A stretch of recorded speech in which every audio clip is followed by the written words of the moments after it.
These are the jobs you may not see every day, but just know we're working hard to make Hillsborough County a better place to live, work, and play. Subscribe to our YouTube page for more great county-related videos, only on HTV.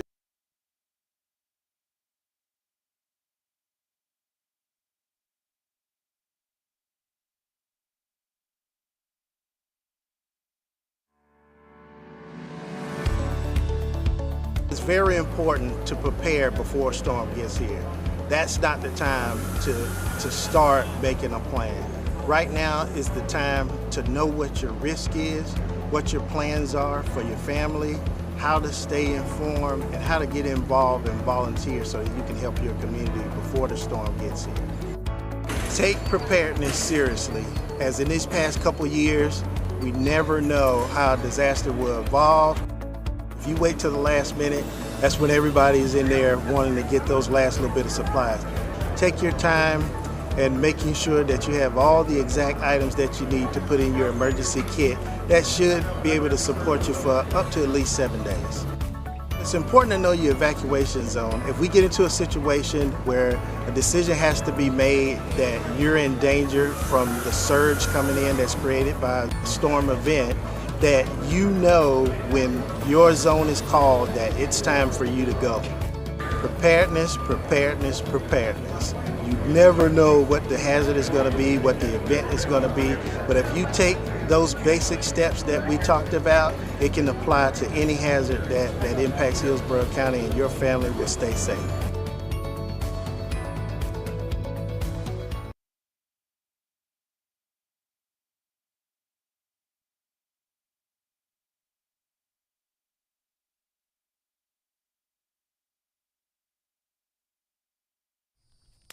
Hey, the new house looks great. How are you liking it here?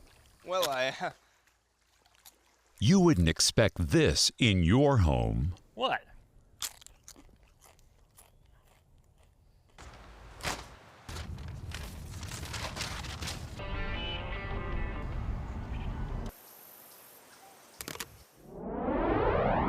Why on earth would you do it in ours? Hillsborough County put waste in its place.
Welcome to a meeting of your Planning Commission, the official local planning agency for the cities of Tampa, Temple Terrace, Plant City, and unincorporated Hillsborough County. The Planning Commission provides innovative leadership and long-range vision that contributes to the creation of a thriving, prosperous community that offers opportunity, fairness, and choice in how we live, move, learn, work, and play. For more information about the Planning Commission, please call 813-272-5940. Follow us on social media or visit our website at planhillsborough.org.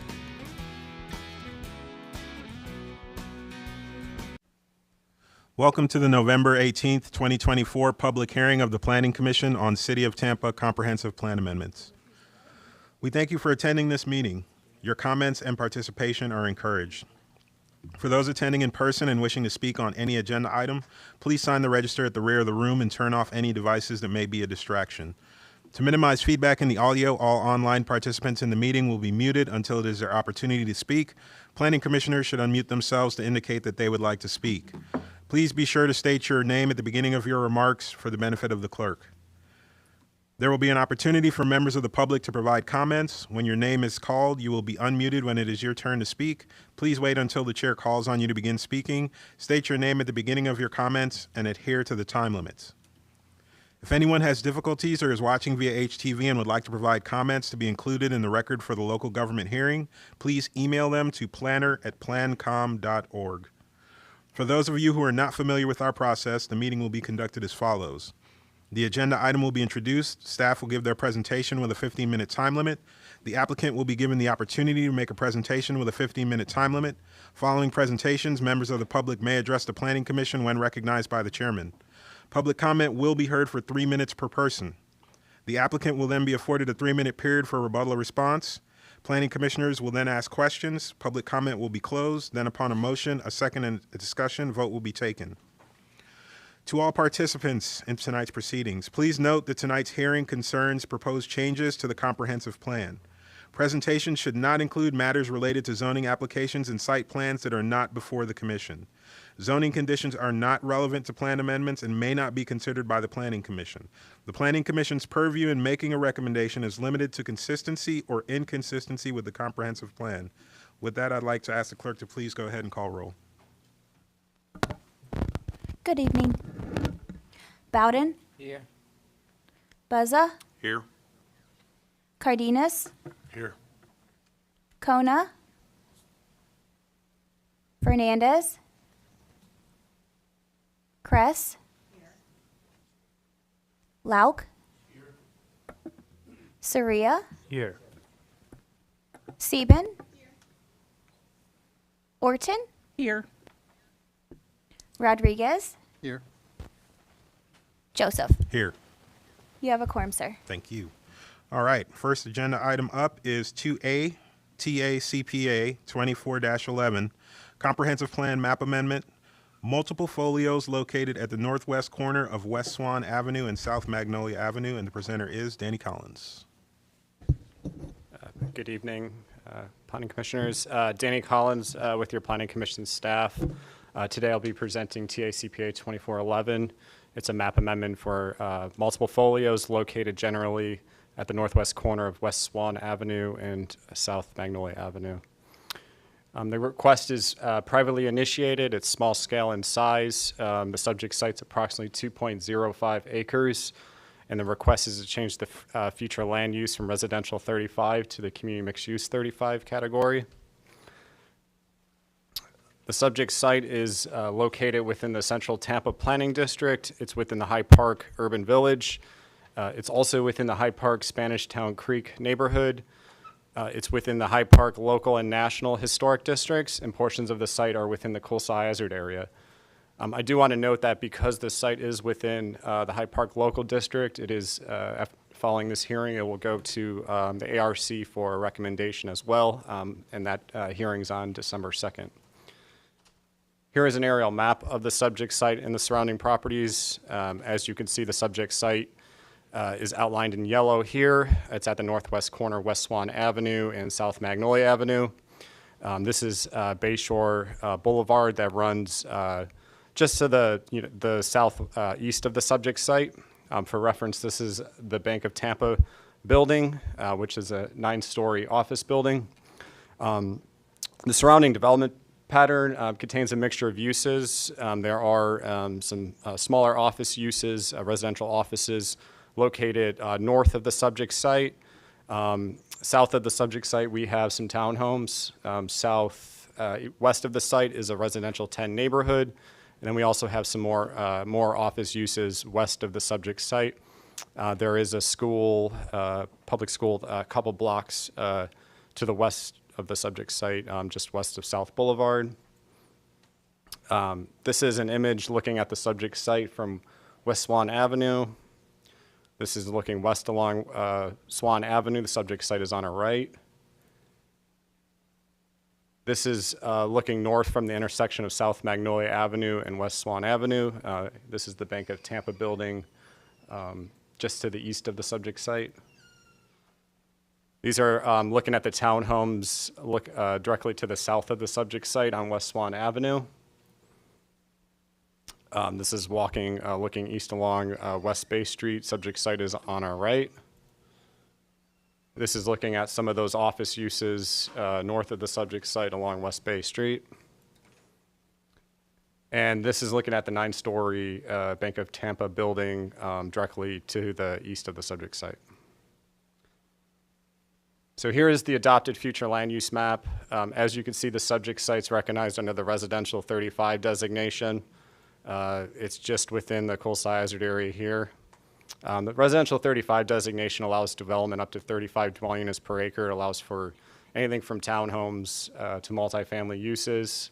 Limited neighborhood serving commercial uses can be considered if the site meets locational criteria. It's directly to the west of a parcel designated as CMU 35. This is the Bank of Tampa building. To the south is residential 20. Then we have that residential 10 neighborhood to the south west of the subject site. And then to the north and west of the subject site, we have parcels recognized under the residential 35 designation. You'll see generally to the east of South Magnolia Avenue, we have higher density land use categories. This dark brown color is residential 50. And then you'll see some parcels that are also recognized under that CMU 35 designation. This is the proposed future land use, the proposed future land use map showing the subject site under the community mixed use 35 designation.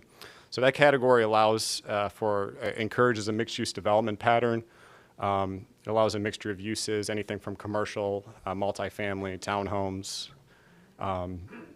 up to 2.0 FAR or up to 35 dwelling units per acre. So here's a slide showing the potential impacts of the proposed change. So under the residential 35 designation, the subject site can be considered for up to 71 dwelling units or just over 53,500 square feet of non-residential uses. Those would, any non-residential use on the subject site would have to meet locational criteria provided in the comprehensive plan.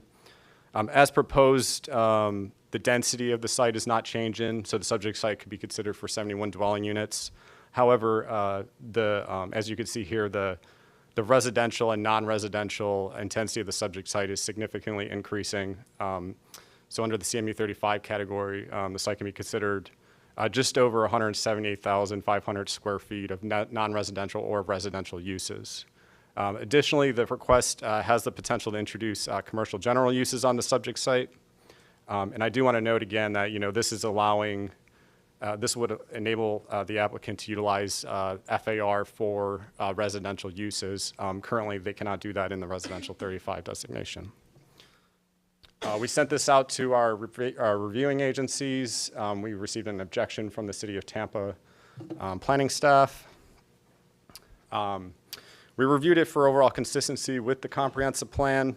Staff found the request inconsistent with policies that seek to provide a transition between higher and lower land use categories. The residential 35 is located appropriately and provides a transition from the higher density that's located to the east of the subject site.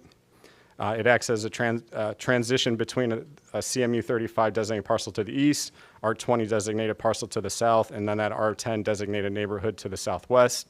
Its location facilitates a gradual transition from more intensive land uses east of South Magnolia Avenue to less dense land uses south and southwest of the subject site, which is supported by the plan. Additionally, the request was found inconsistent with policies that related to neighborhood compatibility and massing and scale. As this request has the potential to introduce commercial general uses on the subject site up to a 2.0 FAR adjacent to a residential 10 neighborhood to the southwest. Just for a better understanding of the development potential under the CMU 35 designation, the Altura Bayshore condominium building located at 3106 West Bay to Bay Boulevard is 24 stories and developed at a 2.0 FAR under the CMU 35 designation. So as you can see, this is the potential that could be considered on this site. Finally, the request is inconsistent with policies that seek to direct future populations away from the Coastal Hazard area. If approved, the request has the potential to significantly increase the site's residential intensity by allowing up to 178,598 square feet of residential uses on the site. So based on those considerations, the Planning Commission staff recommends that the proposed map amendment be found inconsistent with the goals, objectives, and policies of the Tampa Comprehensive Plan. That concludes my presentation. I'm available for any questions. Thank you. Does the applicant have a presentation?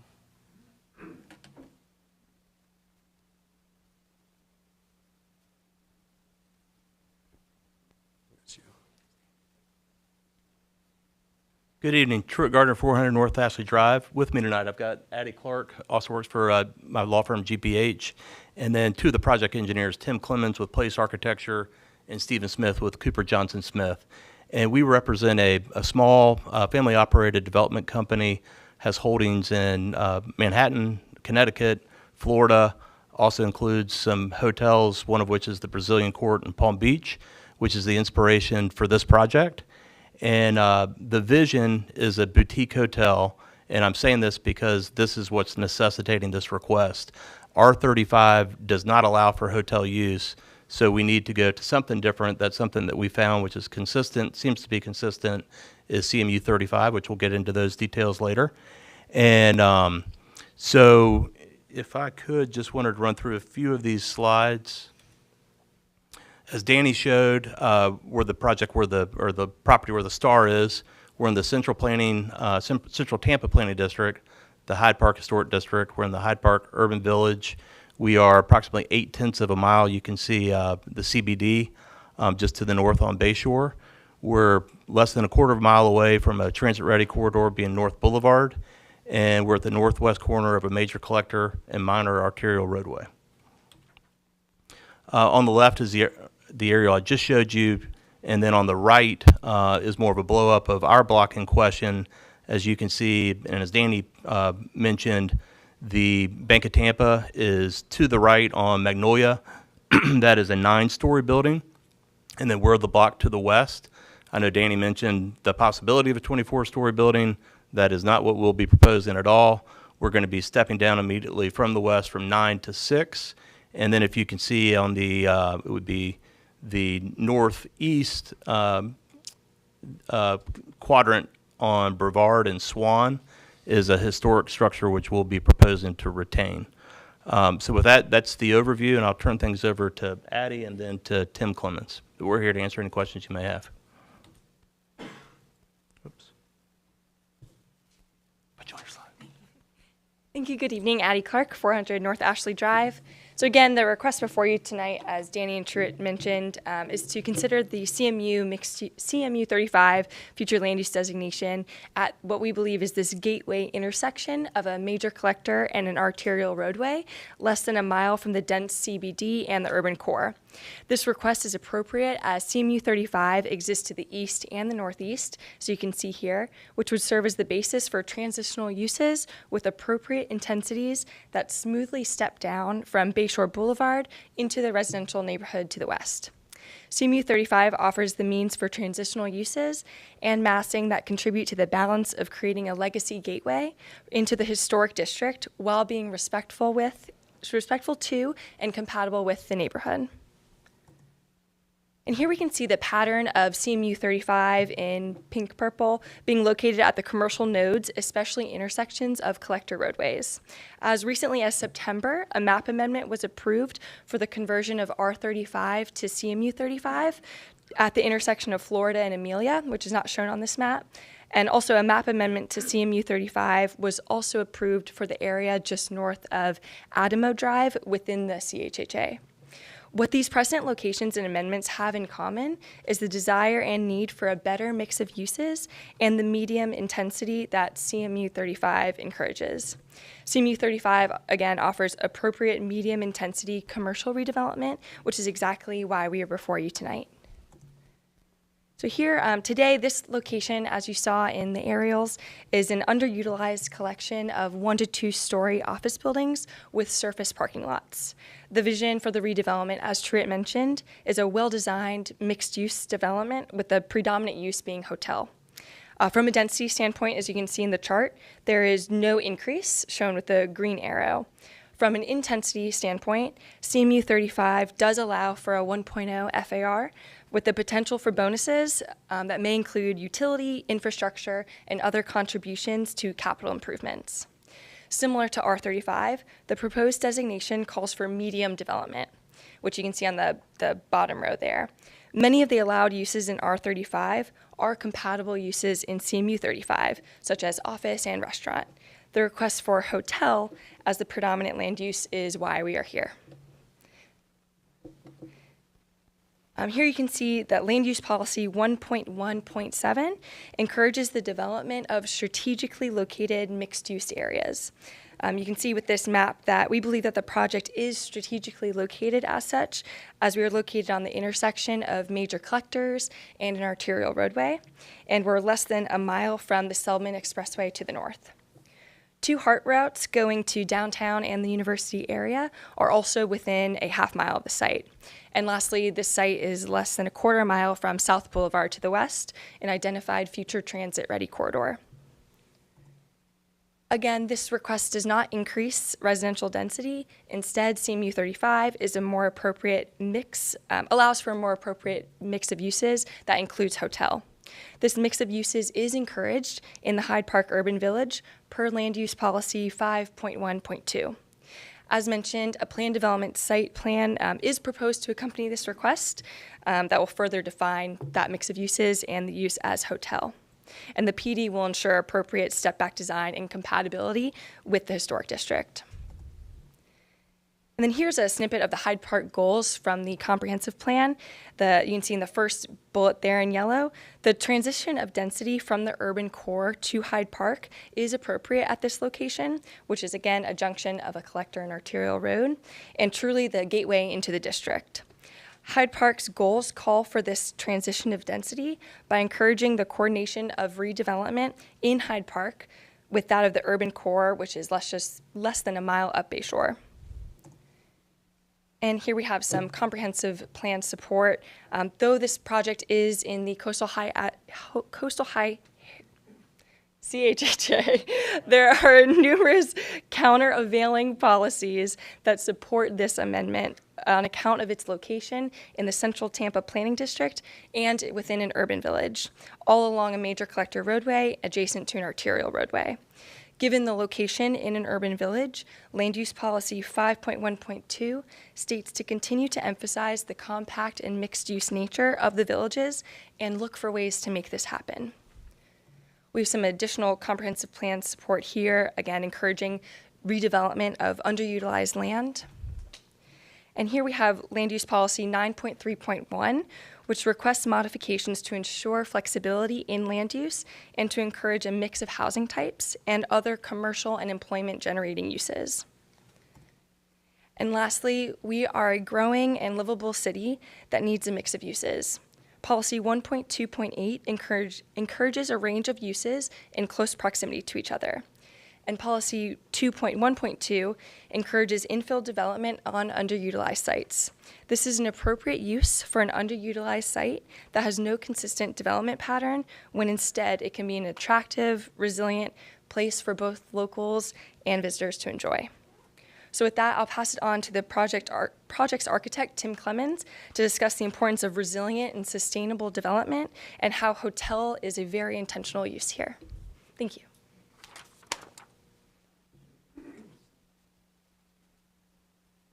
Good evening. My name is Tim Clemens. I'm with Place Architecture, 33 6th Street South in St. Petersburg. And the couple of issues I want to talk on are regarding this specific comprehensive plan objective of not increasing population density within the coastal high hazard zones. And in this case, we're zoned for 35 units per acre currently, or 71 units.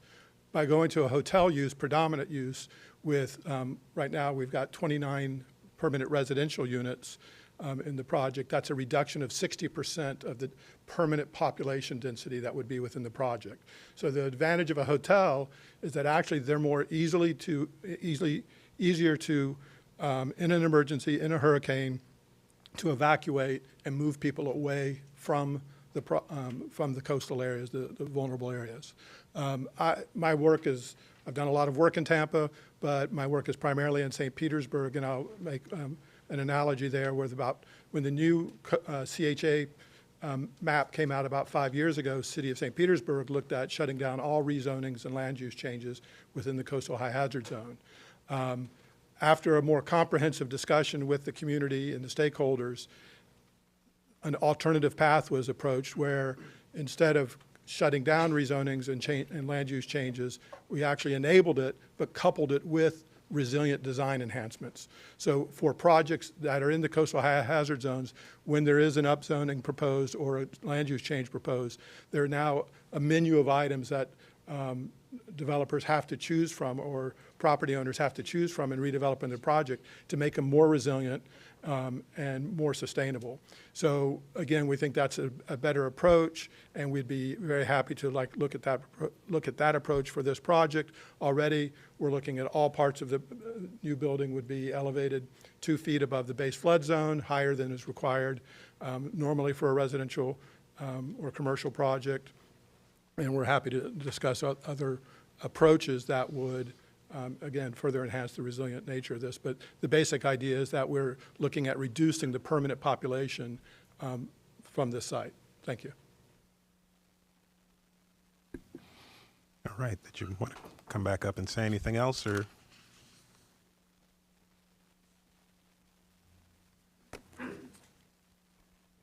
Stuart Gardner, 400 North Ashley Drive. That concludes our presentation. Again, here to answer any questions you may have. And thanks for the opportunity to present.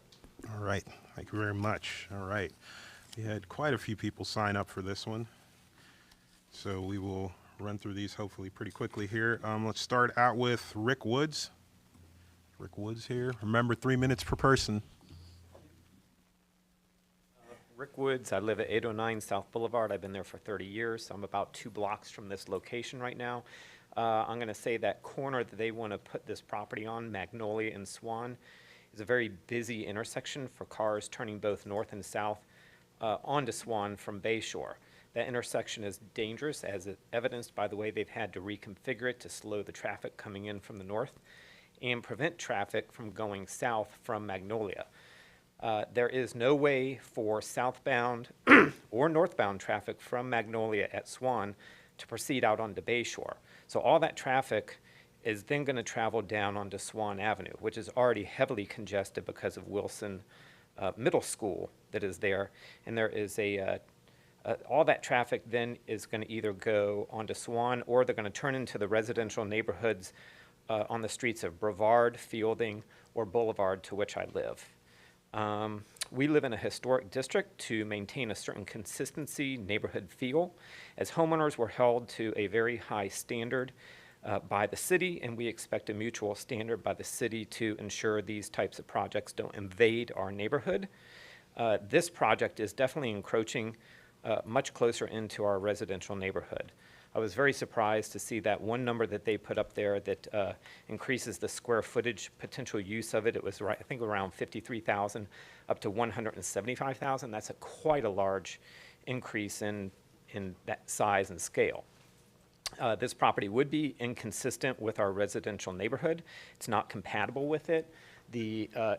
excluding the Bank of Tampa, any of the other businesses that are in there are primarily housed in historic homes, and that is very consistent with our historic district.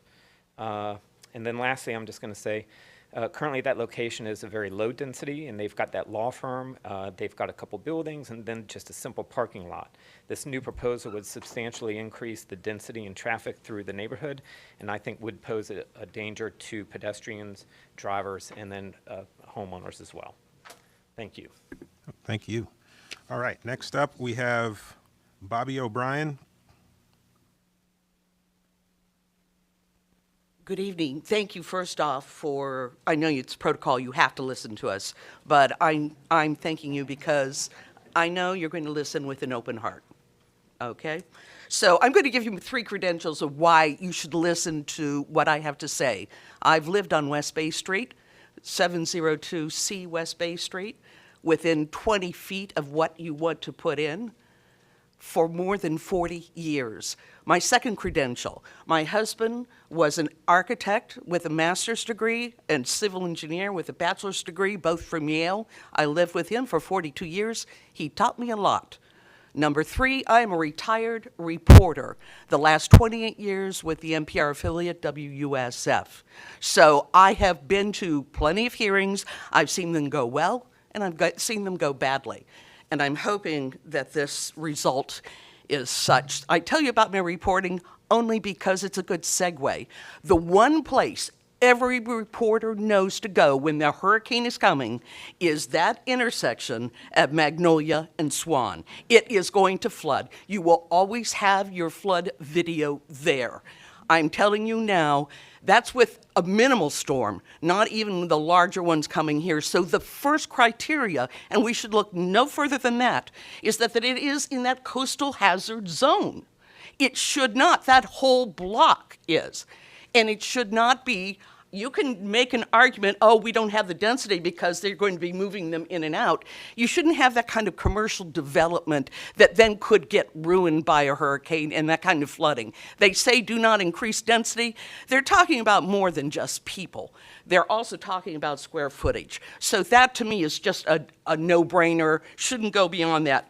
But if you should, the second point, the roads that were mentioned, 3 of them are only single lane. 2 of them are historic brick roads.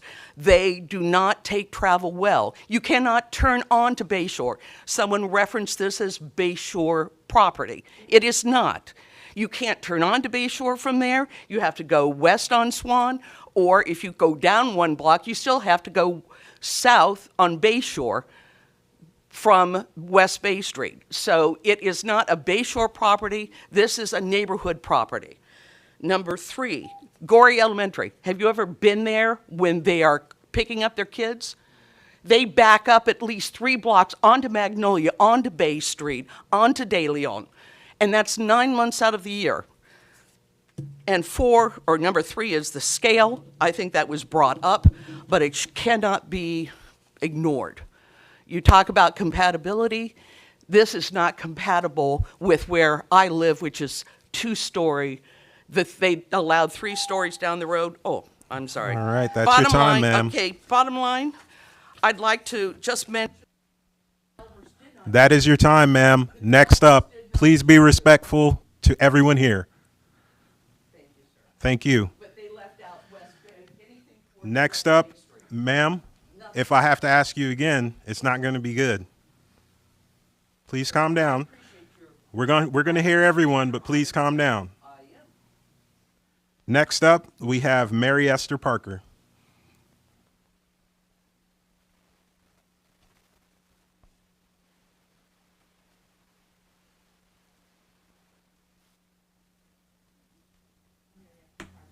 Oop, turn on the mic, please. Thank you. Okay, I'm Mary Esther Parker. My time's just now starting. Okay. I'm Mary Esther Parker, 805 South Willow. A flyer was left on my porch last Saturday afternoon. It was the first I had heard of this proposal involving a neighborhood I've lived in for 49 years. This left little time to inform neighbors. In 1975, no one wanted to live in Hyde Park. Our neighborhood group organized a garden club, a civic organization, HPPI. We doubled our lamp posts from 65 to 130, paying the city to do so. We planted 530 crepe myrtles along Swan, Rome, and the Bayshore, our boundaries. We watered them from jugs of water delivered in our cars. 425 homes were carefully restored to their original splendor, Tampa's historic district. Essentially, we recreated a very desirable neighborhood for single-family residential. Single-family residential. RS60, I believe. It's a far cry from the, I think, CU35. And developers have come ever since wanting to share our special space, which would destroy our ambiance, but not reducing our property taxes. The initial developer, Amley of Canada, met with our board and told us they had chosen our neighborhood because they were impressed with the restorations in progress. They liked what they saw. They wanted to join us. Everyone wants to be in Hyde Park, even changing it, though they like it as it is, but they want to change it. Even Amley, at their city council hearing, asked for more acreage, which would have changed it. But what they were seeking, typical to do more.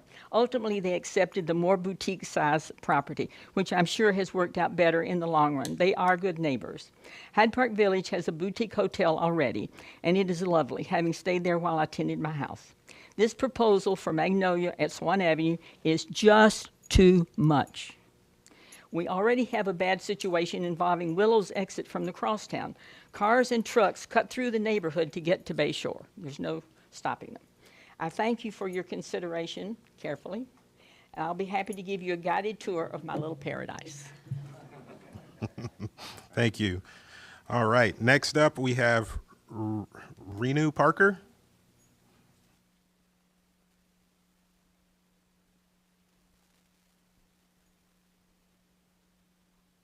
Good evening, everyone. Well, it is difficult to follow two icons of our community, Bobby at 40 years and Mary Esther at 49 years in Hyde Park.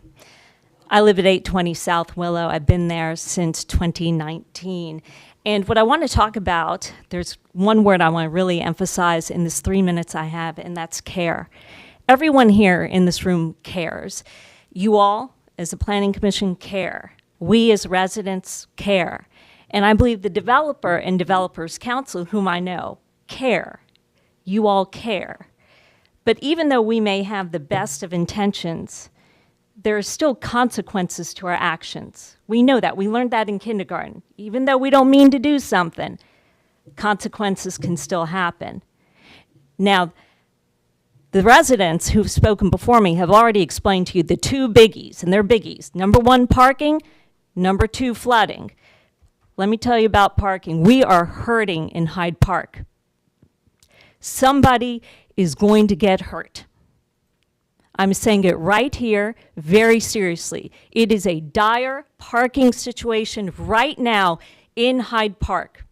The infrastructure of Hyde Park cannot handle what it has become. And I'm not anti-progress. Progress is great. But we also have to have the social maturity to keep up with what the infrastructure needs to be. And we are sorely lacking. Somebody is going to get hurt. Remember that. And remember that we care. We all care in this room. So as you think about how we handle these infrastructure problems, number one, parking, and number two, flooding, that Bobby talked about, and it's a little too close to home to talk about this flooding situation. People are going to get hurt. I appreciate your time. Thank you. Thank you for the consideration. And some things are worth more than just money. Ma'am, could you state your name for the record? Yes, Renu Parker. Thank you. All right. Next up, we have Harold Walker.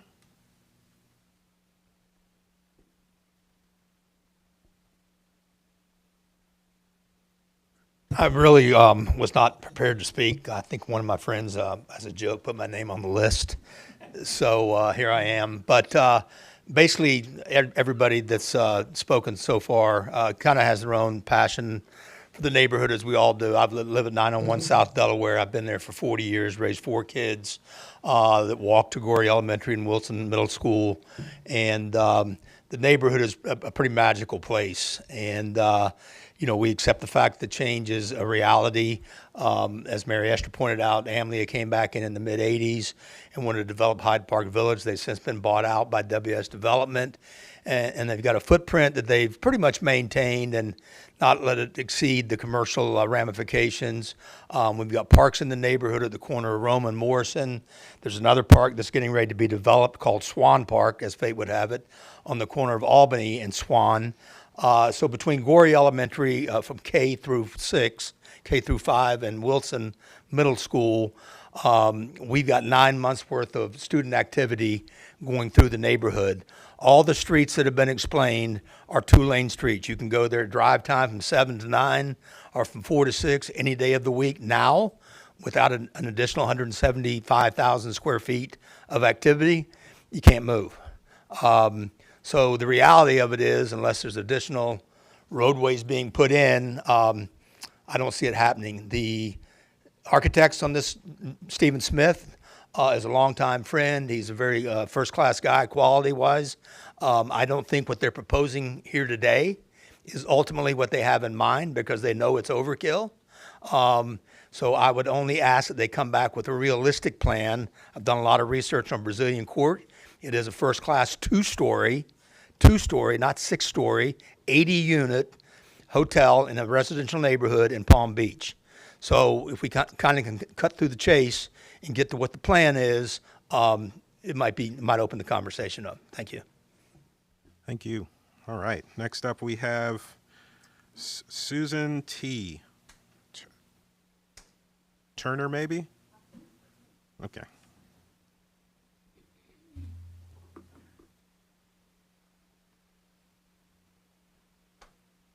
Yes, thank you. I'm Susan Turner. I live at 702 South Fielding Avenue on the corner of Swan and Fielding, which would be catty corner right across the street from this development that's proposed. But I'd like to speak in terms of my previous employment, which was as a school principal. And we've heard about elementary, Gorey Elementary, and middle school, Wilson. The times that the hotel would be emptying and filling up are exactly matching the times when school starts and ends. There would be a tremendous amount of traffic there, both of those times. The safety of students is what we are all concerned about. Kids, as you know, they're busy talking, they're busy thinking about after-school activities. They're not paying attention to traffic. They're not paying attention to large trucks. A hotel has to have deliveries, has to have pickups, it has to have large staffs that come and go. And so I beg you to hear what we're saying about the safety of students and parents when you are considering putting this size hotel and even 29 additional units, residential units there. As it is now, it is very difficult to get out of our driveway at busy times throughout the day. As has been pointed out, we have a very small little street. There has been an increase in speed in traffic, and so we're very concerned about that. But primarily I'm concerned about the students at Gorey Elementary and Wilson Middle School, and thank you for your consideration of those very, very precious students. Thank you. All right, next up we have John M. Below-Levick.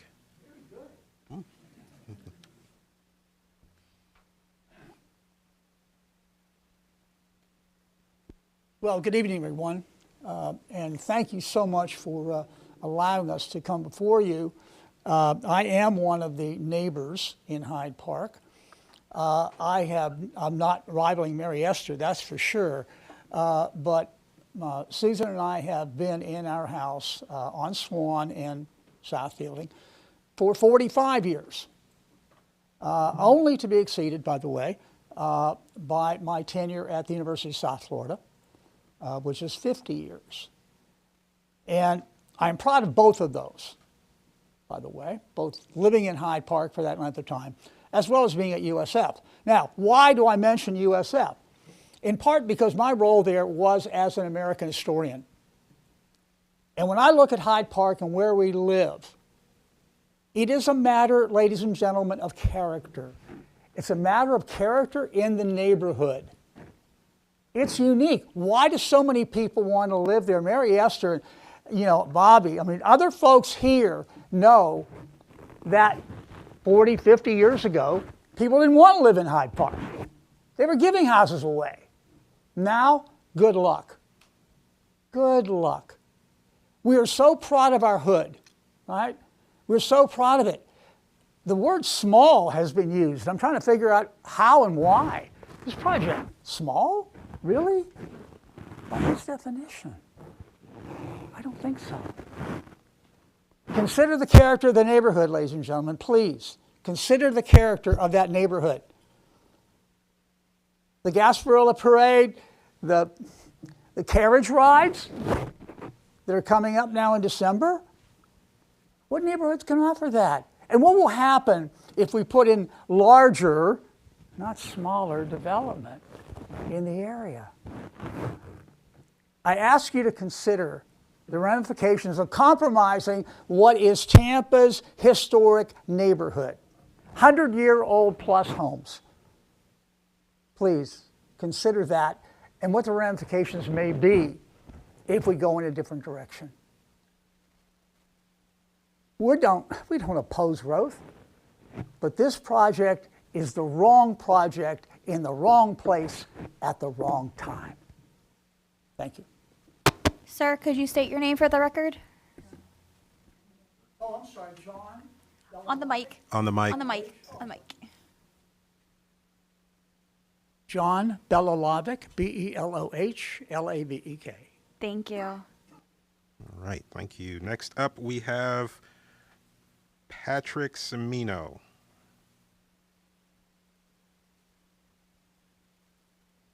Good evening. My name is Patrick Cimino. I live at 604 South Oregon Avenue. I've lived in the Hyde Park Historic District for over 30 years. I am the current chair of the Historic Hyde Park Neighborhood Association Land Use Committee, and I'm not happy to admit I've been to many, many ARC and City Council hearings, some till 2 a.m. in the morning. Both the Board of Historic Hyde Park Neighborhood Association and Spanish Town Creek voted to ask you to please deny this amendment. And I think the best tool you have to deny this, and it's making it easy for you, is your staff report. That it is not consistent with the comprehensive plan. The parcel in question lies within the historic district. It's surrounded by light commercial and offices and a lot of residential units. We have a concentration of mixed uses in Hyde Park, although we are very diverse, very diverse. We don't need help with that. It's already there. Look at the Village and Howard. They're both within my neighborhood, actually, or my neighborhood surrounds it. So to squeeze this massive project into a very different area is not appropriate. And amending the parcel to CMU 35 actually allows a great deal of intensity, which we don't even, once it gets amended, there can be all kinds of other changes. A saving grace is that the parcel sits in the local and national historic district and will have to go through the guidelines. Right now, it would meet none of them: height, scale, density, and mass. And I will reemphasize, the coastal Hyde Hazard area has been bedeviling to all of us in South Tampa. We do not need to increase density in that area. It's what the plan says, no matter what twists there are in some of the conflicting clauses. So I want to thank you for recommending City Council not adopt this amendment. And please protect our community. Thank you. Thank you. All right. Next up, we have Pam Canella.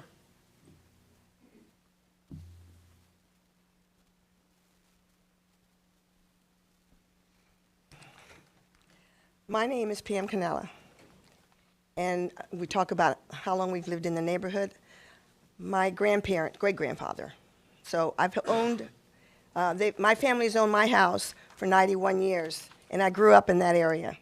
And yeah, I don't like what's happening. This proposed amendment change needs to be denied. Your staff found it to be inconsistent with the Tampa Comprehensive Plan. Why? Because it is. The proposed amendment is too dense for the available land, leading to more overcrowding, resulting in a heavily established traffic through the heart of our neighborhood, making neighborhoods unsafe, endangering pedestrians and children. And there are 2 schools in that area. Many residents walk the neighborhoods. This is a historic district. There's never enough parking, and the addition of 2 more restaurants bring more 18-wheelers, which go through our neighborhoods now, knocking down trees, running and breaking our curbs, and parked vehicles get damaged. This is too much for our neighborhoods. These properties are in a high-risk flooding area. With our infrastructure issues, residents do not need more flooding. There are too many negative impacts for our neighborhood, resulting in a significant reduction in the quality of life for current and future residents. This amendment proposal represents irresponsible development. Please deny it. Thank you. Thank you. All right. Next up, we have Jennifer S. Skyland. There you go. My name is Jennifer Stylen. Good evening. And I live in the 600 block of South Orleans Avenue for the last 33 years. I oppose the request to amend the future land use for this development. I am against building something so massive in our small residential historic neighborhood. Any high-density boutique development should be built downtown where they can offer boutique shuttle bus for patrons who visit our Hyde Park Village and neighborhood. This solution will preserve the character and charm of this area as per the Tampa Comprehensive Plan. I would like to see more single-family homes built on this site, or have the city purchase the property and expand Gorey Elementary School, which is just 1 small block away. A south campus would alleviate overcrowding in the school due to the overdevelopment in the last years. And on weekends, this campus can be used for the community for, say, like art shows and other events. Now let's talk about traffic. An average city block has approximately 14 homes with approximately 3 vehicles per home. That's 42 vehicles per city block. This particular development on this city block would add approximately 230 vehicles to our already congested narrow streets. Most likely, a traffic signal would be needed at the intersection of Bayshore and Swan and Magnolia. This would interrupt the smooth, safe flow of traffic driving to and from work, especially during rush hours. Again, I stress a development such as this belongs in downtown. Thank you. Thank you. All right. Next up, we got a couple people who didn't really say what they wanted to speak on, so I'm going to call each of you just in case. Joe Hanlon.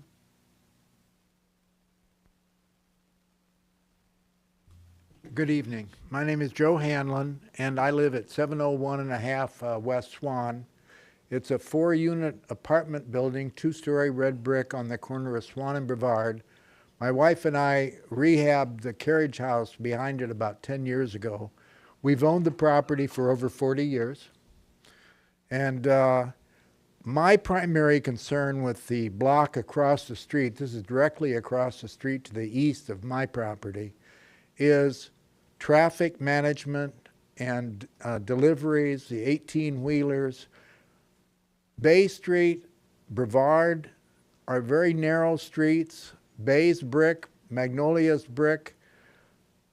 This proposal has to be able to accommodate all loading and unloading for people and restaurant supplies and so on and so forth off-street.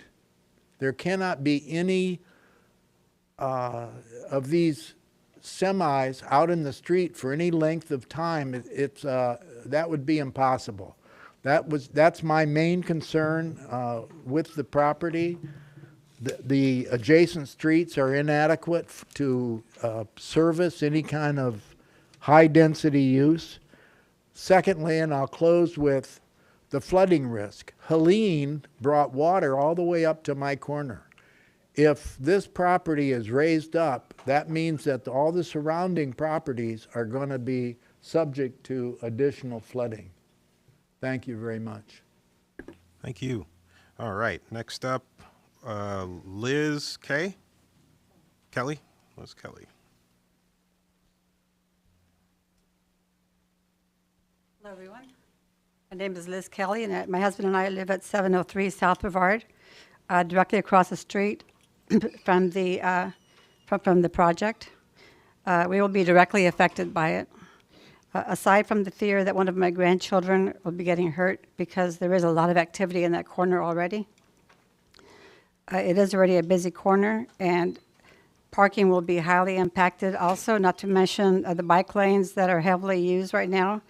A lot of pedestrians use that area, a lot of students coming back and forth to school, a lot of students' activity. Such activity would be a dangerous mix with what is currently a low-density residential location. There's also very limited parking, as it is. Putting a hotel there would eliminate any parking for the residents, not to mention the amount of construction activity where it is already limited parking, leaving us with no added parking as well. And that's all I have. Thank you. Thank you. All right, next up, Bob Kelly. All right, so I'm Bob Kelly. I live at 703 South Brevard Avenue. My wife and I, Liz, right there. You know, been trying to move down to the Hyde Park for its historic character for last 40 years probably. So we finally were able to maybe 8 years ago. We got a nice corner. We are directly right across the street. We are on Brevard Avenue and Swan. And we have a little open patio right there, so I'm sitting on that patio almost every day, and I know how busy it is. I mean, when the school starts, I think everybody from Davis Island's got to come this way, so everybody's zipping around. And, you know, when they're dropping their kids off here, like they say, they're going through the streets trying to find parking to pick them up later on. School is one thing. You know, parking is a problem, but, you know, just the fact like we've heard from here, you know, we come to Hyde Park for the character. And I don't care how much lipstick you put on a commercial building. We were on our way here today. We're looking at, okay, what's that block going to look like? And you know, pretty much, you can just take a parking garage, maybe a couple floors, and then above it, maybe put some windows in there. But that's pretty much what it's going to look like. It's going to be a rectangle. You know, like I said, to go almost quadruple the zone and the square footage. You know, and the other problem is, you know, once you get this zoned, you can never go back. You know, you know, once somebody allows it, a deal falls through, the economy goes south. Next thing you know, okay, what are we going to do with this property? You know, I've heard today there's something going on maybe on Harbor Island where somebody didn't get in their way, and they're threatening.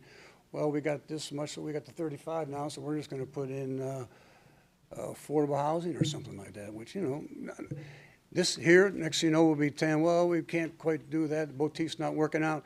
Maybe we need to go with student housing or whatever. But, you know, that just doesn't fit in Hyde Park. And there's something else I was going to say, but I can't remember. Anyways, thank you for your time. Thank you, sir. All right. I think that was all we had sign up for this one. So with that, I will ask the applicant to return for a 3-minute period of response. Good evening, Truett Gardner, 400 North Ashley Drive. We're going to try to keep it to 3, but a lot to cover there. Would 4 to maybe 5 be acceptable? No, you're going to have to squeeze it in 3. All right. They got 3, you get 3. That's well, 3 accumulated. There's a lot of accumulation there. That said, this is the first step in a 9-step process. Many of the concerns raised, loading, parking, stormwater, are matters for the PD.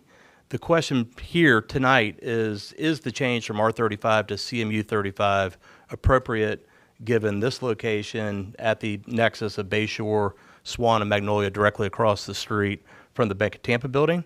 We believe it is for the reasons stated. I'm going to have Addie speak real quick on that density issue, and then hopefully Stephen Smith briefly on the massing, since that was discussed as well. Hello, Addie Clark. I was hoping I could get the Elmo on really quickly.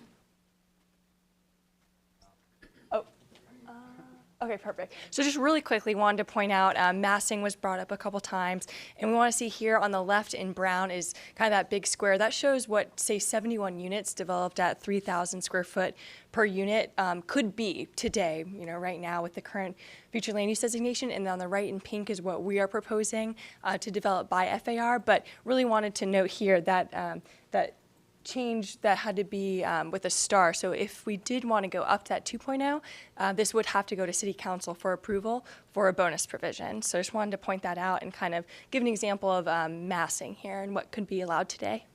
Thank you.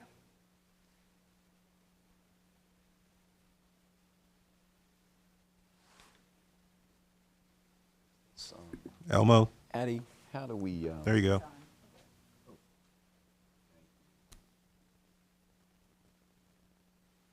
Stephen Smith, Cooper Johnson Smith, Peterson Architects. 6 years with the ARC, a year as its chairman. Oh, sorry about that. Stephen Smith, 6 years with the ARC, a year as its chairman, practicing in Tampa, architect at Kate Jackson Community Center, Epicurean Hotel, the new annex. So I care about Tampa. I'm born in Tampa, live in Tampa. Wanted to say that please give us the opportunity to have this go forward where we can talk with the neighbors, talk with the ARC, talk with City Council through the PD process. What we have done with some of the sketching that we've done so far, because this is very preliminary, is to show how you can do a building of this size, 6 stories. You have it be sensitive, you have it speaking the language of the neighborhood. One of my favorite buildings, the Seville condominiums, is in the very center of Hyde Park with 15 feet to residential with single family houses. So what we wanted to show was an image where the parking garage is completely hidden on the Swan side. This is the view from Bayshore, the balustrade. There are 2-story townhouses that meet Swan that make the transition to the historic bungalow that we're preserving and enhancing on the corner. On all 4 sides, the structure steps down. All right, that's your time. We're going to have to cut you off. Thank you very much for the information, though.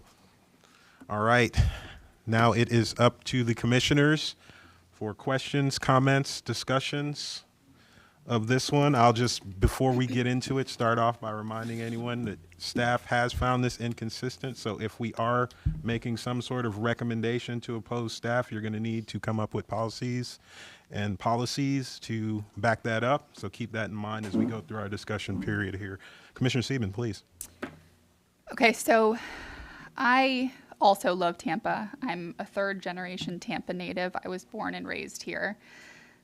I can see where what I'm about to say is going to ruffle some feathers, but we are seeing a large increase in population. People want to live here. Unless we build a wall around Tampa, people are going to continue moving here. So we need to keep that in mind as we prepare to accommodate our city for the people who are going to continue moving here.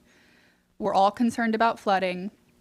Earlier today, we actually talked about that as a group, and we talked about the issues in the coastal high hazard area. I suggested including a density bonus when developers offered infrastructure improvements in the area. That could be a way that we can accommodate for some of these increased density, because South Tampa is the place that everybody wants to live for all the reasons that you all listed, for all the reasons I loved growing up here.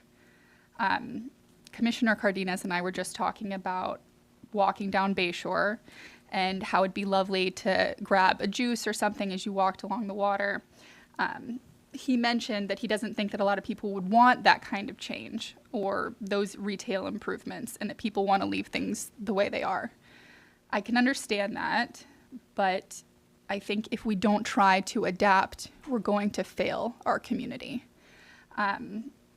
San Francisco is a good example of that. Their NIMBY mentality, discourage development, discourage density increases, and their preferences for historic preservation led to displacement, gentrification, and a growing affordability crisis.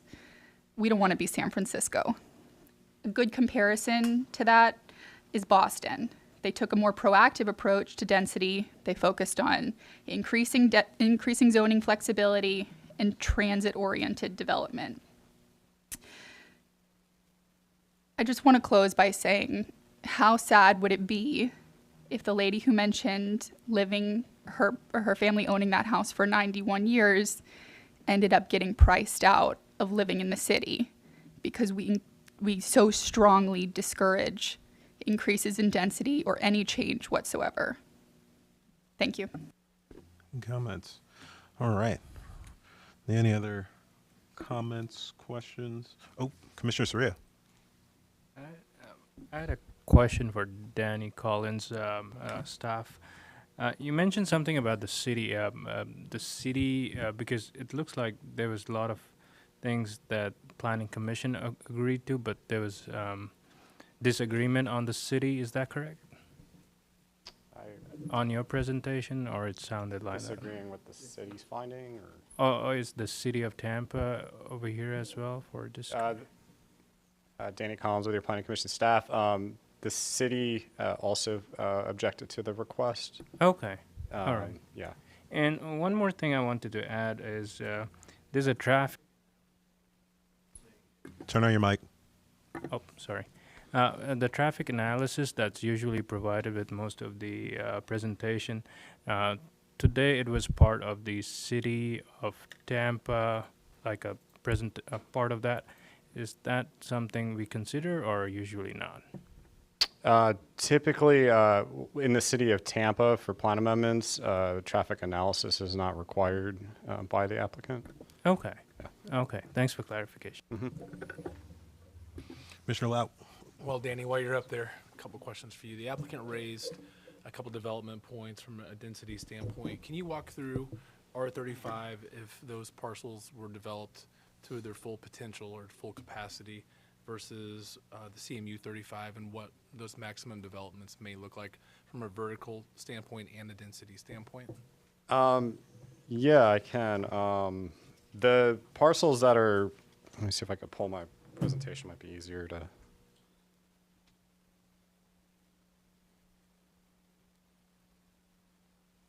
So, where is it?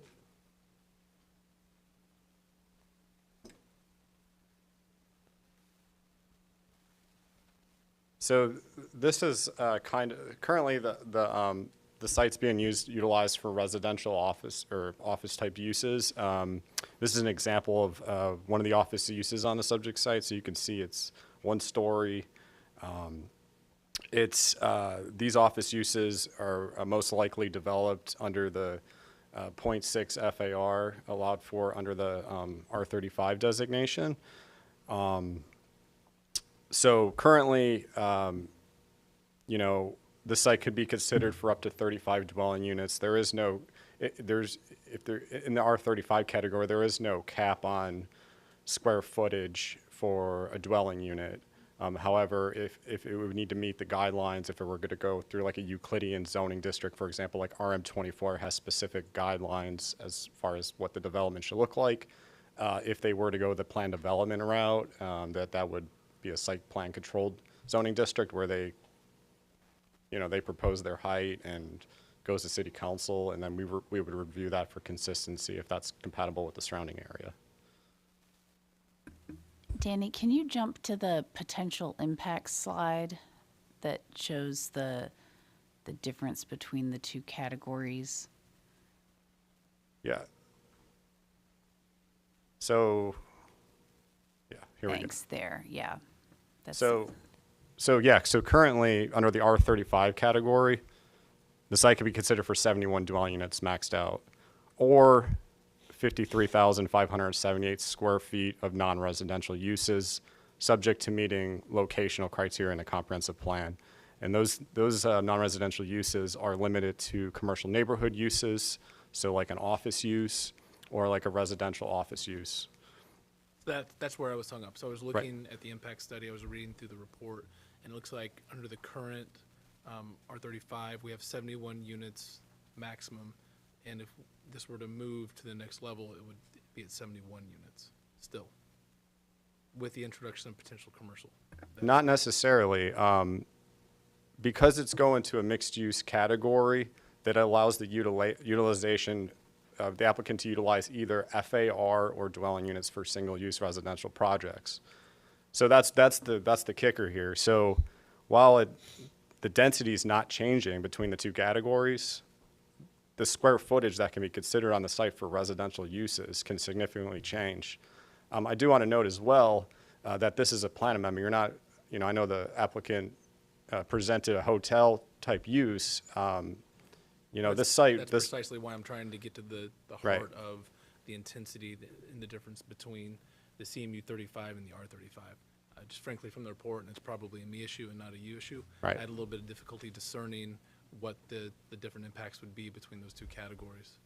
Yeah, so like under the CMU 35 category, 178,596 square foot single-use residential project could be considered on the site. Okay. Yeah, and I would just add that that is something that we see a lot of developments choosing to do because they can use the square footage more flexibly than the dwelling units, so they can cut it up into larger or smaller units. Yeah. And can you speak a little to the existing CMU 35 and why that wasn't persuasive for staff to recommend approval? Yeah, there was a couple notes in our staff report. The one major one is the coastal hazard area. Majority of the sites within it, plan seeks a no net increase in density in the coastal hazard area. The other consideration was, staff reviewed the surrounding area and felt that the existing R35 was appropriate. The site was appropriately located for R35. As you can see, east of Magnolia, we have residential 50, which is this dark brown color, and then the CMU 35. As you move west of Magnolia, the development pattern transitions from R35. I believe this is a school under the PSP, and then it transitions to an R20 designation. Additionally, to the south of the site, we have an R20 parcel here, and then an R10 designated single-family detached neighborhood directly to the southwest of the site. So we felt that the R35, the site was located appropriately for that R35 designation. Thank you. Good stuff. Commissioner Roy. I just wanted to say that as a planning commission, we make a recommendation on the comprehensive plan to recommend approval. And the city of Tampa has found that this is inconsistent with the comp plan. And in the coastal high hazard area, this is not where we want to add density. We've all seen the past two hurricanes come through. This is in an evacuation zone A. That means when a hurricane comes or when anything comes, evacuation zone A is the first group that needs to leave. And so adding more density in this area is just not a good idea. And that's all I need to say. All right. Are there any other questions, discussion items? I had a quick question for Mr. Johnson. You're not going to sneak out of here without me catching you at the back of the room. And also Mr. Collins, both of you can probably stand pat at the mic to answer this question. I noticed in the City of Tampa staff review, it said, and I can pull my big binder down if I have to, but I hope I don't have to, that the development in the coastal high hazard area is strongly not encouraged, or it's strongly encouraged that development be outside the coastal high hazard area. Our planning commission staff always comes to us with this no net increase as if it's a firewall. Encouraging other way and a firewall are two different things. So the discrepancy between what I hear from my staff and what I see in the city staff report was glaring to me in reading through the report. So I wanted you two to speak to that discrepancy. Excuse me, sorry. Evan Johnson, Interim Director, City Planning, City of Tampa. I tried my best to hide from you guys tonight, but I failed. I would just say that, I mean, generally speaking, we follow, we interpret the comp plan very much the same as city staff or as planning commission staff does. Currently, it says no net increase, which generally has been interpreted not to increase at all. We know that there have been some amendments in various locations. I think it was in this instance, in this discussion, in this particular location, our feeling is just that you have residential density allowed now.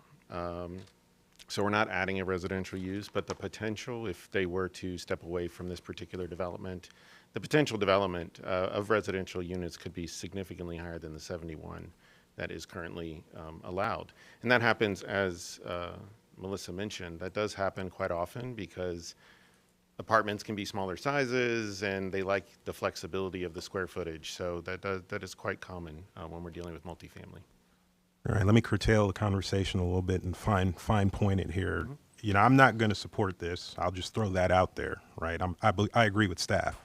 So I'm not speaking to you about this particular thing. For my question, personal question, mm-hmm. I'm asking you, and maybe Ms. Ornita might be able to answer a little bit better, why is there a discrepancy with what my staff is telling me and what your staff is writing in the report? So, and I don't, whoever can be right. Again, I'm not going to support this thing. I'm going with staff. But when I see discrepancies in reports by two agencies, it feels like there's a game being played somewhere. That's a red flag to me. And I don't know where that game is being played, but I'm the type of individual who's going to get to the bottom of it. So somebody better have an explanation as to why in one instance something is kind of encouraged, and in another instance, it's a firewall. I don't understand that.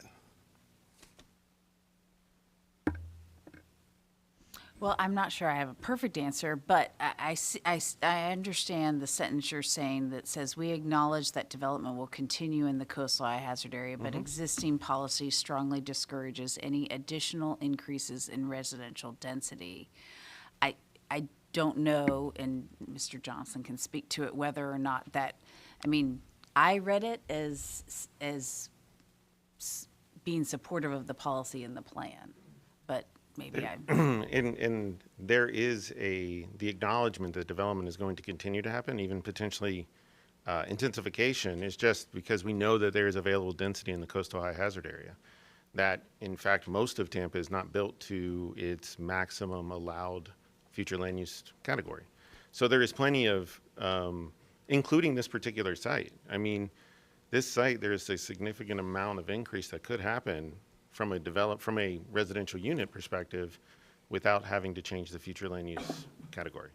And so that is pretty common. I think, to your point, we'll definitely be more careful with our language in the future, but we are in full alignment with what Planning Commission staff said. And maybe Planning Commission staff should be a little bit more careful with their language in the future, because we've had some discussions about this behind that whole no net density thing and what that means, as an agency and how we're going to approach that thing. So it's always a little unsettling to me when staff leverages these things to play games with people's emotions. Just be honest up here when you come up here with this stuff. If it is a firewall, it is a firewall. If it isn't a firewall, it isn't a firewall. But when it's a firewall in one instance and then it's not a firewall in another instance, that's a problem. Okay, that's a problem. And that goes directly to Planning Commission staff, okay?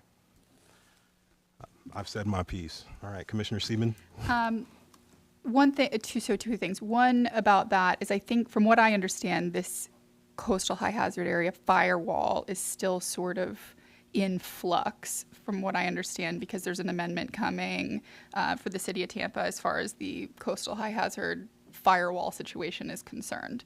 So that could be changed or updated, or it's in flux at the we moment. are in the process of amending the plan policies because no net density has become unclear and has been implemented different ways by city council's action over time. We're updating the policies, we believe, to be more clear on that what is not allowed are no more plan amendments to increase density in the coastal high hazard area, except in certain areas where there's a CRA. So we do think there's room to improve the policy language to be more clear on this point. My other, if you want to talk on this, because I have different, okay. My other question is for Planning Commission staff. It's my understanding that we can request, obviously not deed restrictions, but conditions for approval from the developer or an applicant. Could there have been a situation where staff could have said, you know, we'll allow this or that, but you have to limit to a certain amount of square footage, or you have to build this first or that first? I've heard of that being the case in some situations.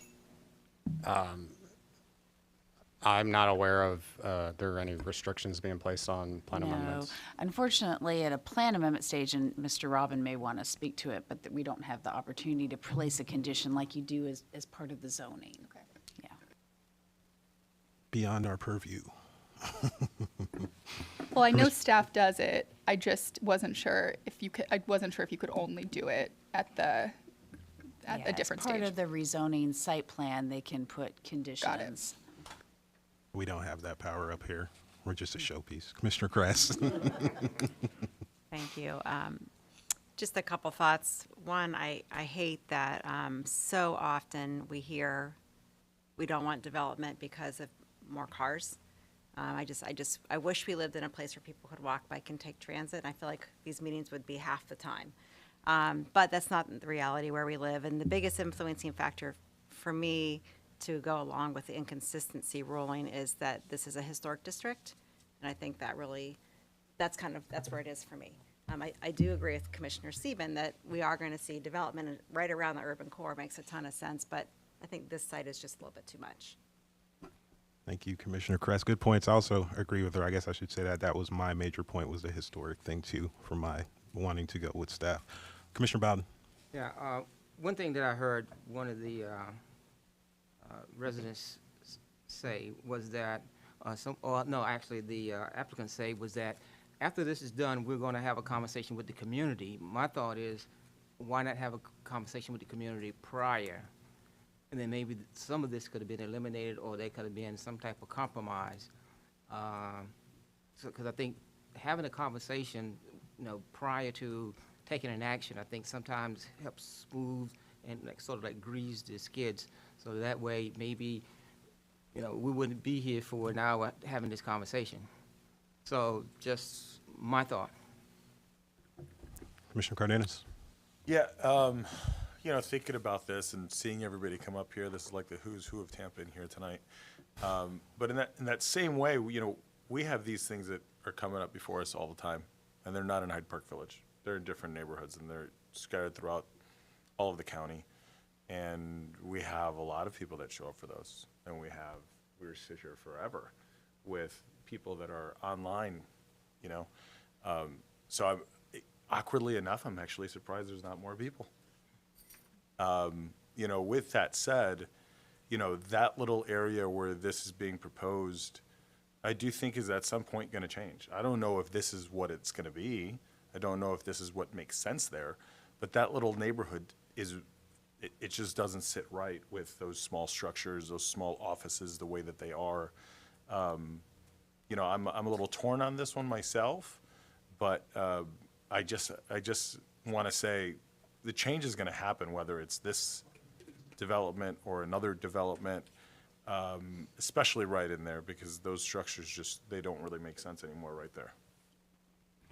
Could I ask a question, Ms. Ornita, and this might be for you, Tracy, too, just to, I guess, lend some ideas to the younger commissioner's idea. Commissioner Sieben spoke about some things that weren't quite in our purview, but if we were to approve this thing, if this thing were to get past us with an approval, or even with a disapproval, we are at liberty to send a letter to city council recommending that they try to get some stipulations or try to do stuff like that. That's Sure, you can take a separate motion Right. after the consistency finding that articulates in a letter any suggestions, or if you want to give direction to staff to do different things looking at policy.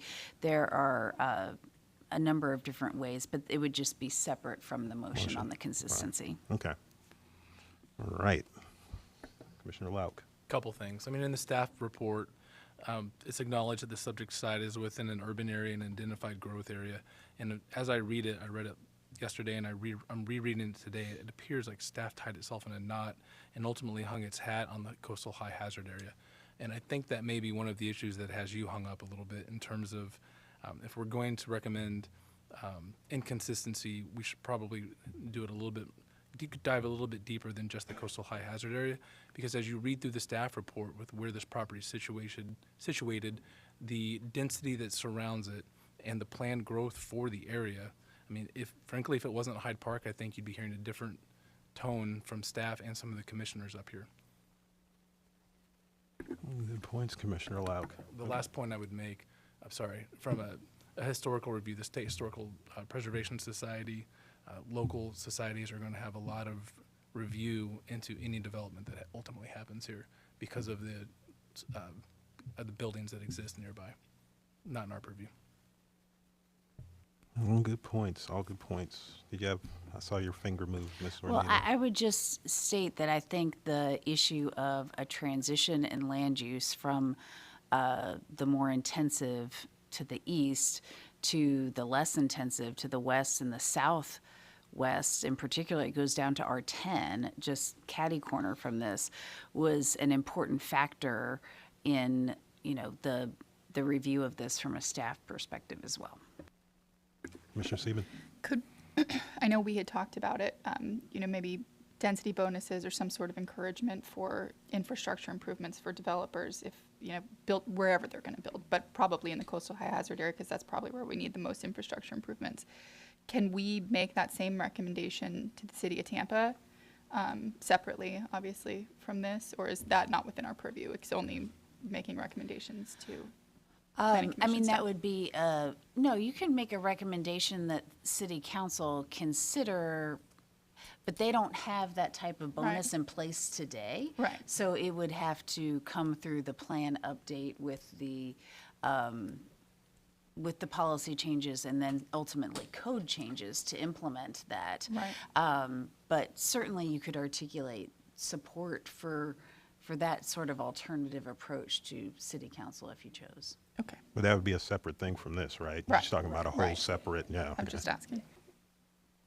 You okay with that, Tracy? I saw an eyebrow. Okay. All right, Commissioner Soria. I just wanted to add that I agree with Commissioner Lauk. Reading through the document, it seems like a lot of agreements and a lot of points.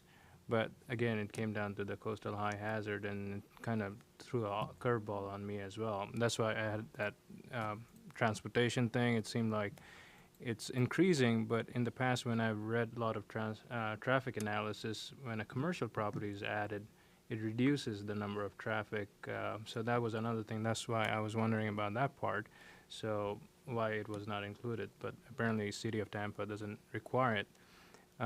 Another question, if the staff can clarify this, Objective 5.1 states even if we change it to CMU 35, let's say we approve, though I'm not in favor of it, the new changes that still has to respect the character of the unique historic environment that exists in there. Is that correct, or how would that?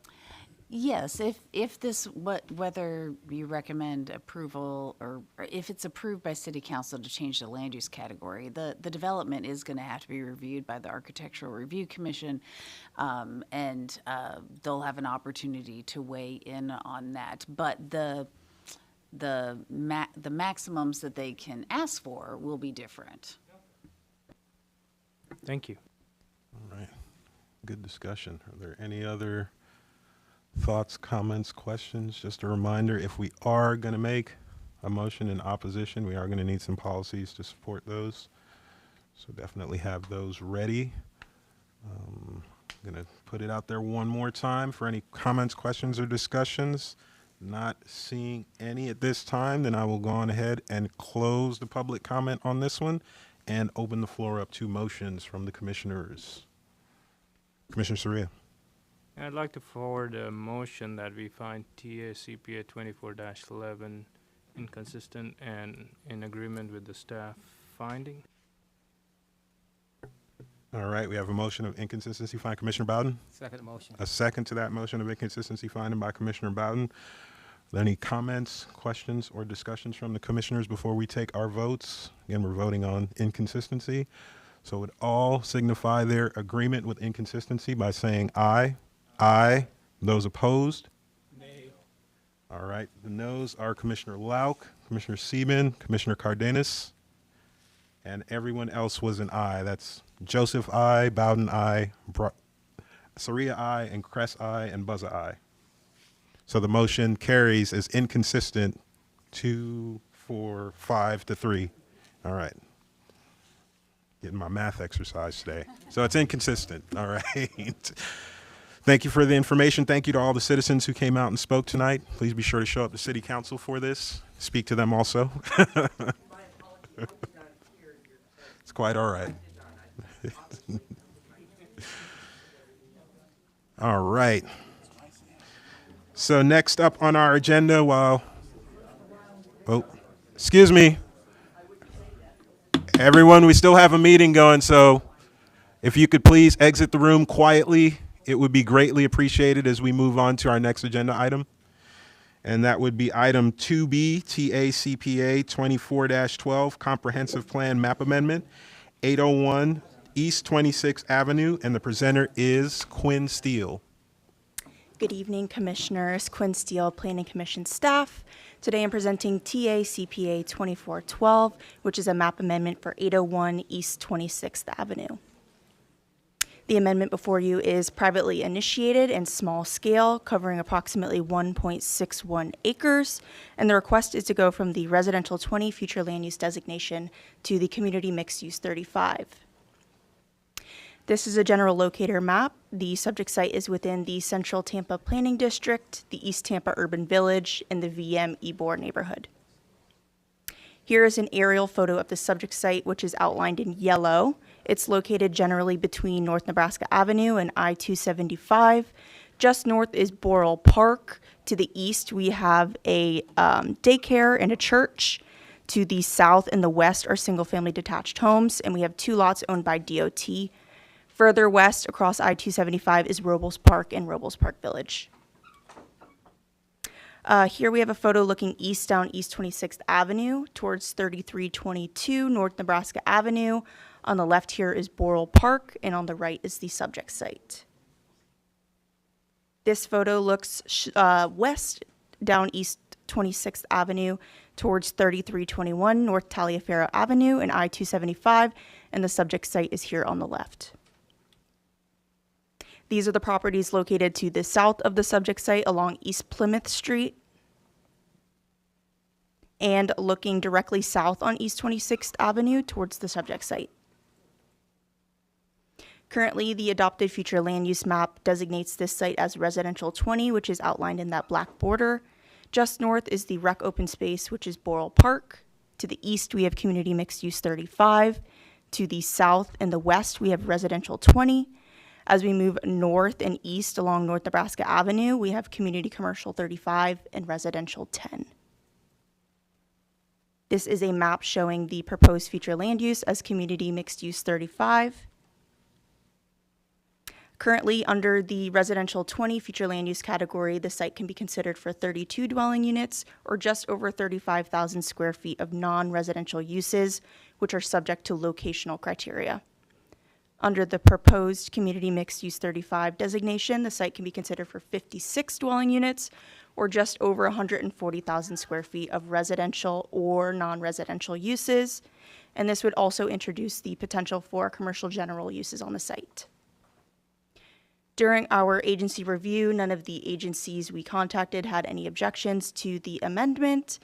It is consistent with the objectives and policies of the plans that have to do with density near transit. About 0.3 miles southeast of the subject site is a HART bus route, which is also on North Nebraska Avenue, which is a transit emphasis corridor. It would also promote a mixture of uses and provide infill on a currently vacant site.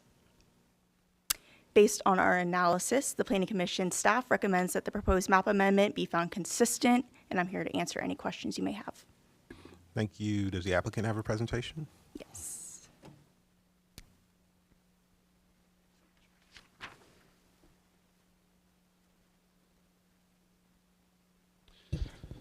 Good evening, Board or Commissioners. Ryan Manassi with Johnson Pope, 400 North Ashley Drive, Suite 3100. As staff stated, we're here tonight regarding 801 East 26th Avenue, which is TA CPA 2412. We are requesting that change from the Res 20 category to the CMU 35. This request does include half of a vacated North Mitchell Avenue, which runs north and south along the property's western boundary, as well as half of a vacated alley, which runs north and south along the property's eastern boundary. And I'd like to point out that the current zoning on the property is for a planned development approved for 32 multifamily units. So if this were to be recommended for approval and go to City Council and approve there, we would have to go back through a rezoning in order to take advantage of any of the density or intensity provided under the CMU 35 category. The property is within the East Tampa Urban Village, and it's located about a half block west of Nebraska Avenue, a major mixed-use corridor. Additionally, CMU 35 is adjacent to the property on its east property boundary, as shown on that previous map from staff.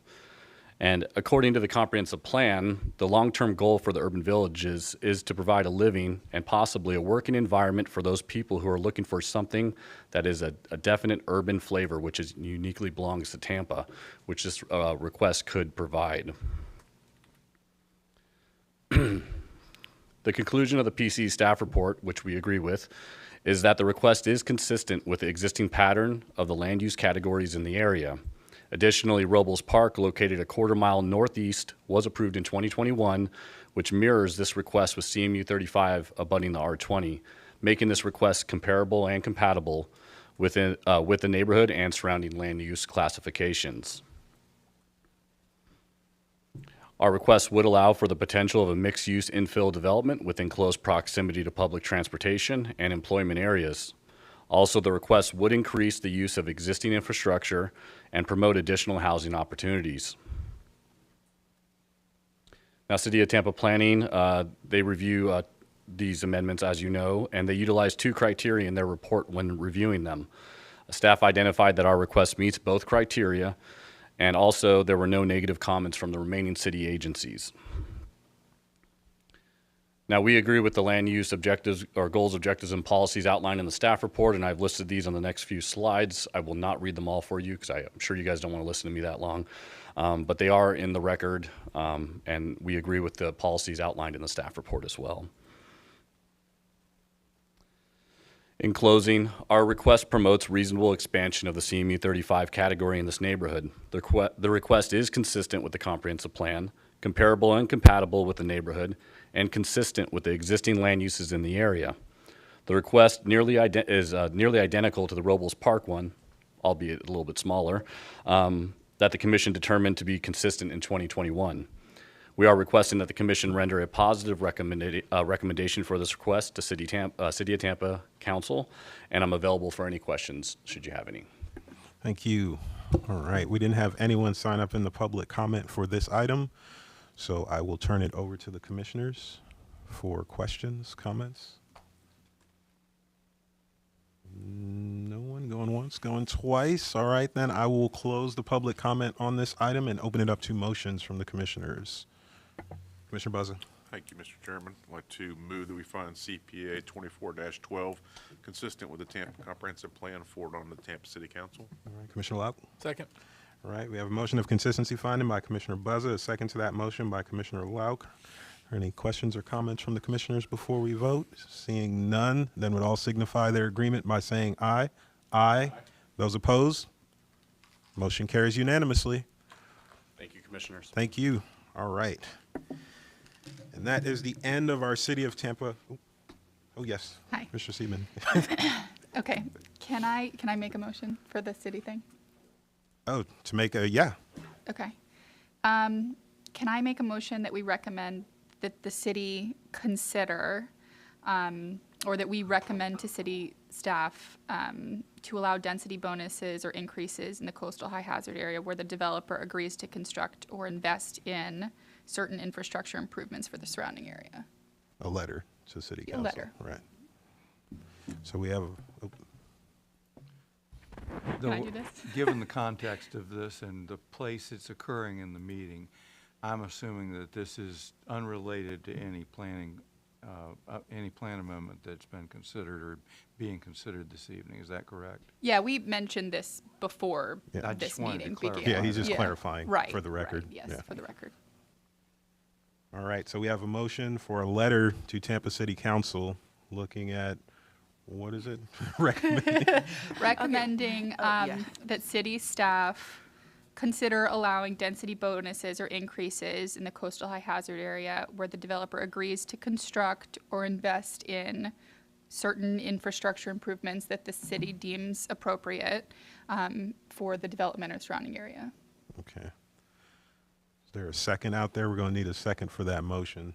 Commissioner Soria? I had a question. Question? Okay.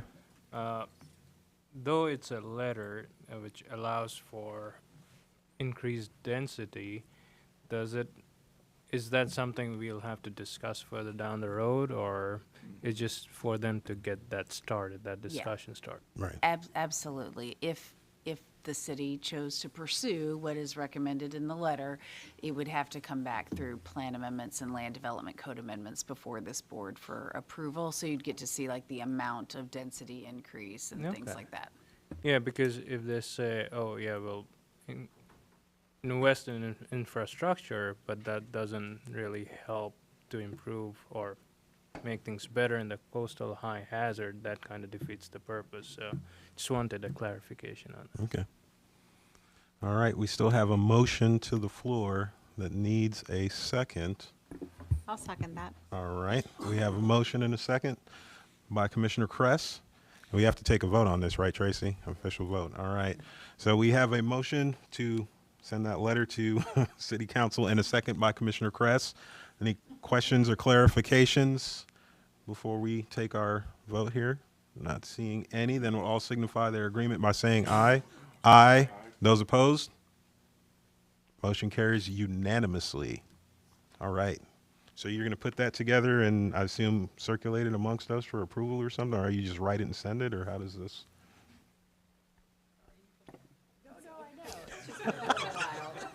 Yeah.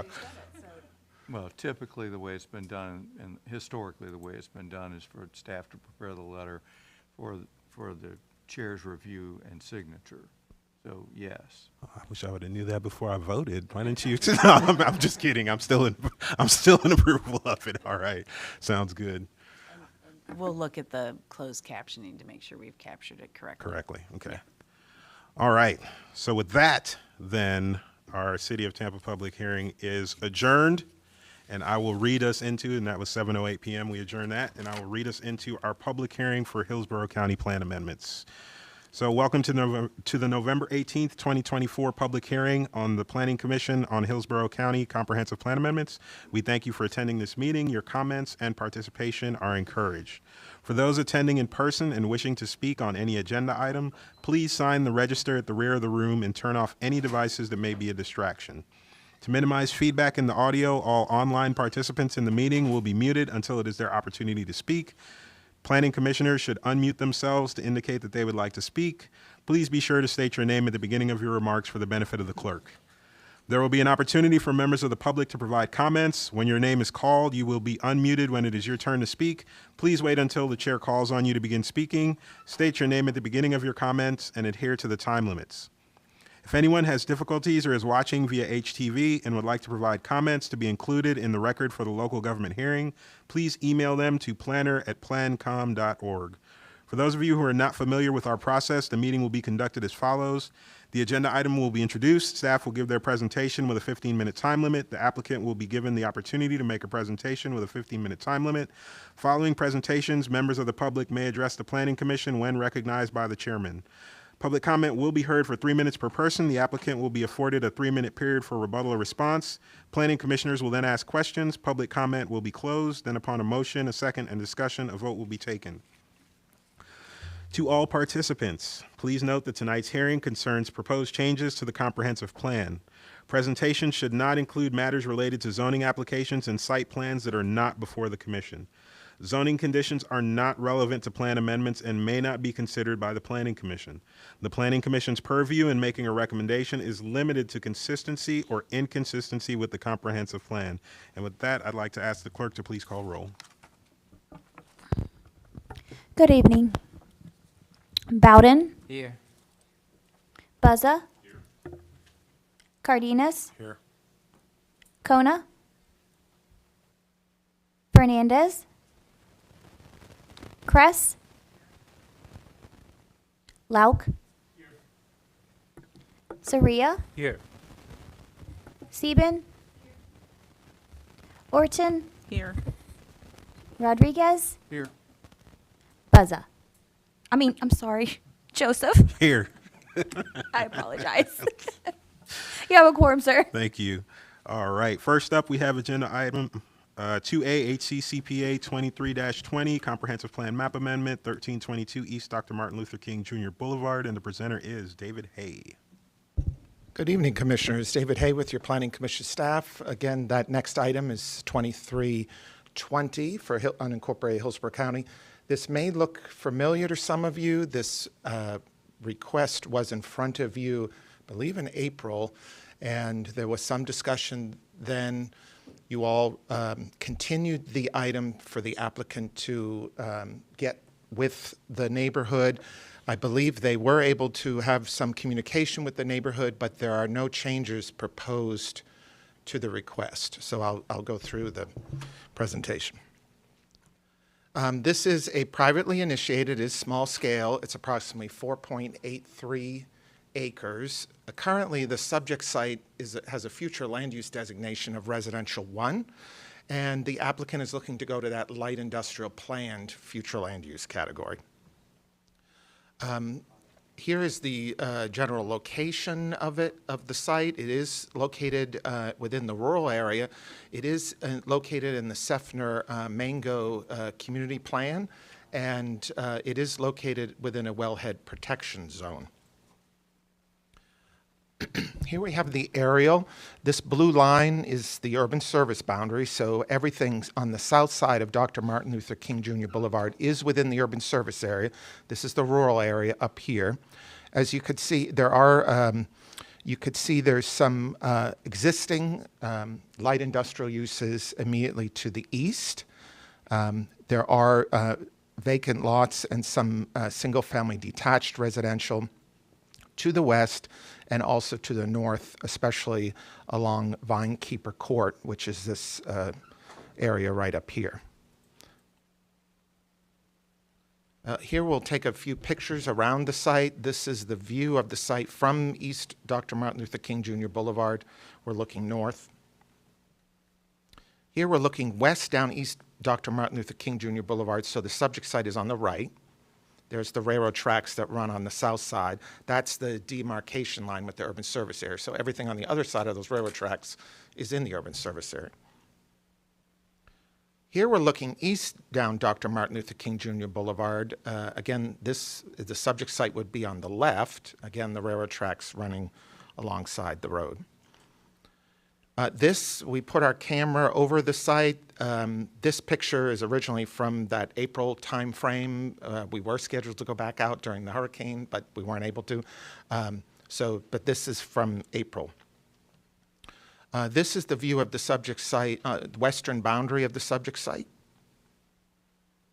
And these are the homes that are located to the north of the subject site on Vinekeeper Court. So the subject site, there would be an intervening parcel behind those trees, and then the subject site. Here we have the adopted future land use map. You can see the subject site and all the properties to the north and the west are all that residential 1. Then further to the west, it turns into that residential 2. In the urban service area on the south side of those railroad tracks are the residential 4. And this is that cluster of light industrial uses along that are already present in that site. A lot of those date prior to the comprehensive plan in the 1980s. This would be the future land use map if the subject site is changed to that light industrial plan. Going through this, let's.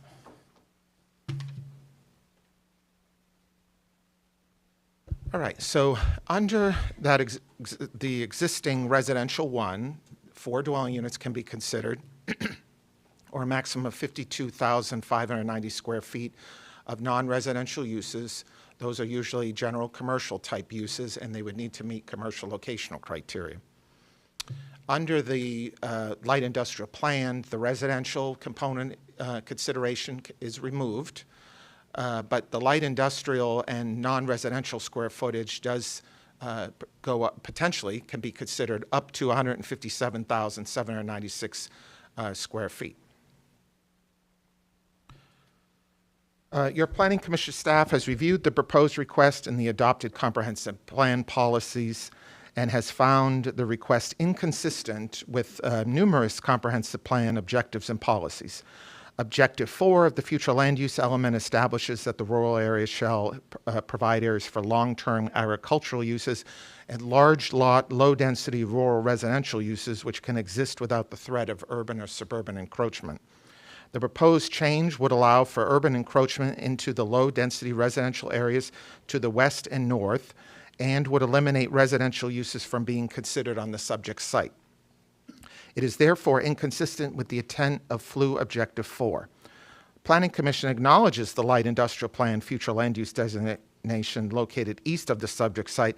However, staff must also consider the residential 1 future land use category to the immediate west and north, along with the residential 4 future land use category to the south. The request is to change the nature of the allowable land uses from low density residential to industrial activities. Removing the residential uses and increasing the scale and intensity of the site's allowable uses in this manner would not meet the intent of Policy 7.1, Objective 8, and Policy 8.1. The request for light industrial plan was also found inconsistent with numerous neighborhood and community development and community design related policies by not creating an appropriate transition of density and intensity between established development and existing single-family detached residential. The request just expands the LIP category into additional areas of the established rural area. The subject site is located within the Seffner Mango Community Plan, which provides policy guidance on preferred development patterns within the Seffner Mango community. Goal 2 of the community plan seeks to enhance community character and ensure quality residential and non-residential development.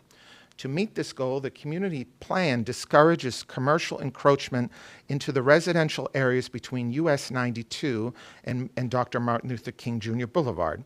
This strategy discourages the intensification of residential areas within the aforementioned area. Allowing light industrial planned within this boundary, where there are several existing residential dwelling units, would directly conflict with this goal. Goal 3 of the community plan also provides guidance on commercial developments. One of the strategies under the goal seeks to support light industrial uses along US 92 and Martin Luther King Jr. Boulevard between I-75 and County Road 579, which is Mango Road. The subject site does not fall into this designated area. Similarly, it is located within the rural area, which precludes it from the strategy that seeks to recognize the commercial character of Dr. Martin Luther King Jr. Boulevard within the urban service area. Based upon those conflicts with the goals of the community plan, the proposed amendment is inconsistent with the Seffner Mango Community Plan within the livable communities element. The subject site is located within a wellhead resource protection area. Goal 1 and Objective 1.3 of the One Water element seeks to protect and preserve water resources so that surface water and groundwater quantity and quality is protected for future use.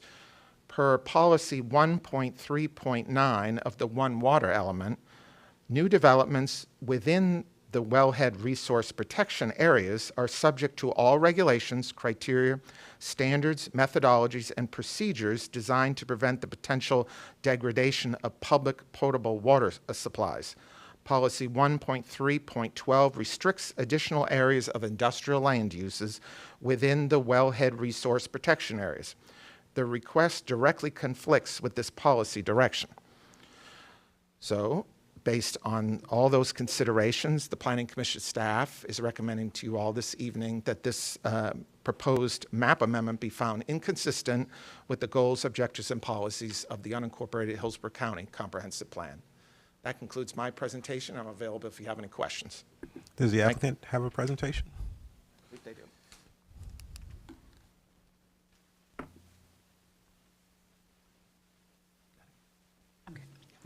Thank you. I will be brief since some of you have heard it before, but there are some new faces, so I'm going to touch on it. Briefly, as David said, last cycle we appeared before you with our presentation, and there were members of the community who had questions and concerns. We did have a community meeting prior to that hearing. However, there were people who lived outside of the notice area that had concerns, and so you guys very generously agreed to allow us to continue the hearing so we could try to do some additional outreach to those people who were not within the initial notice area. We did speak both that evening and subsequently to the owner who's located here. This is the subject of the comp plan. This piece is not, even though it is owned by the same owner. It is proposed to remain residential, but this piece, this parcel directly north, we did speak to him, and I believe he has removed his objections.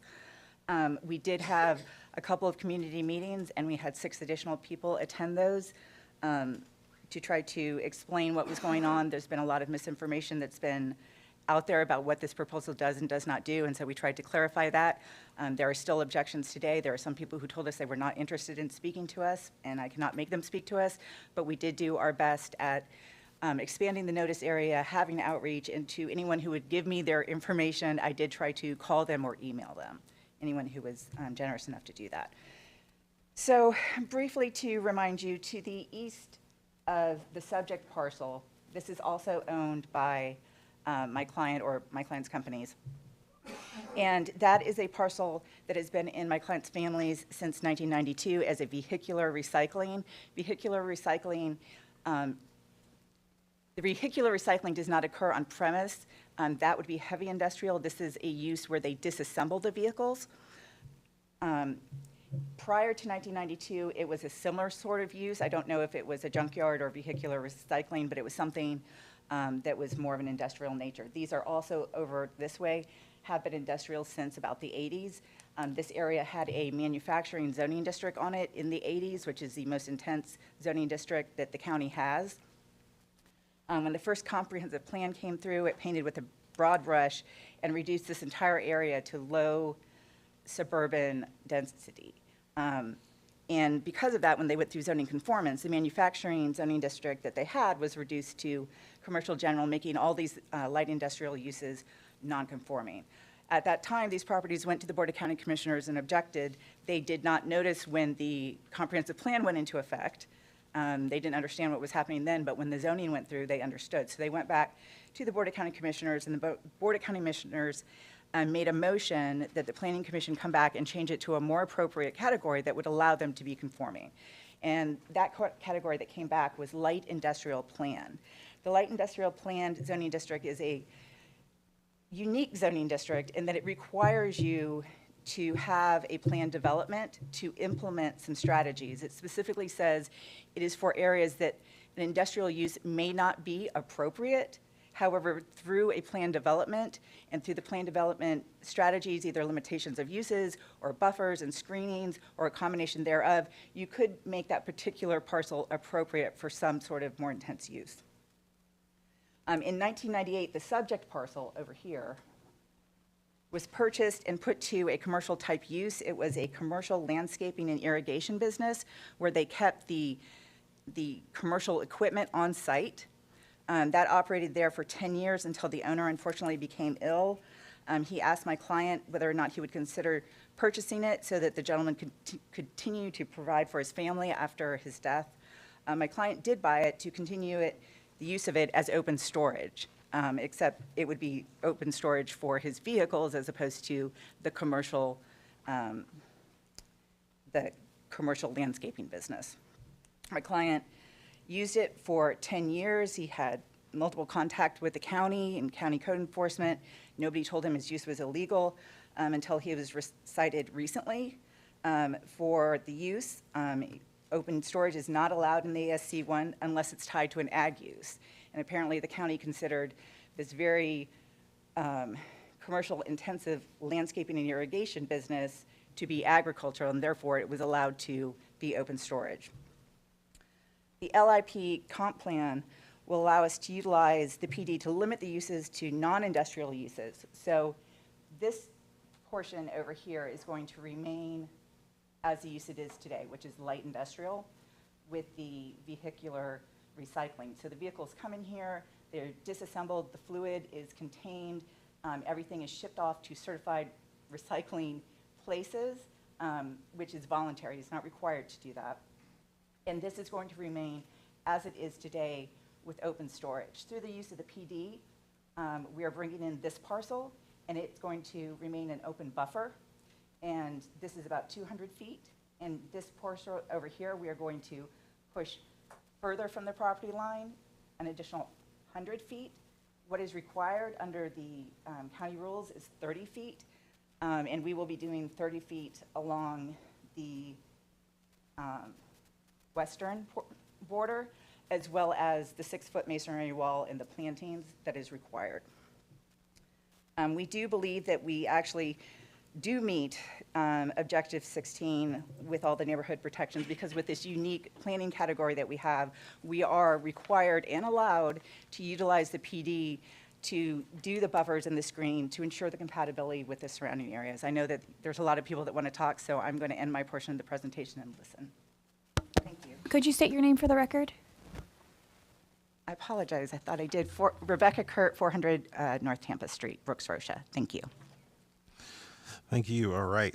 We did have a couple people sign up for this. I'll start with the virtual ones. Is Nancy Stevens on the line, HTV? Nancy Stevens did not sign up. Okay. And then we had Tim Miles. Is Tim Miles on the line? Tim Miles did not sign in as well. Okay. We will go with our in-person people. I will start with Mark Lopez. Good evening. I'm Marco Lopez, or Mark. I get called that mostly by my wife, but I'll make this exception. 1302 Vinewood Drive is where we live. Wow, I don't think I could have said it any better than was already said in the staff report.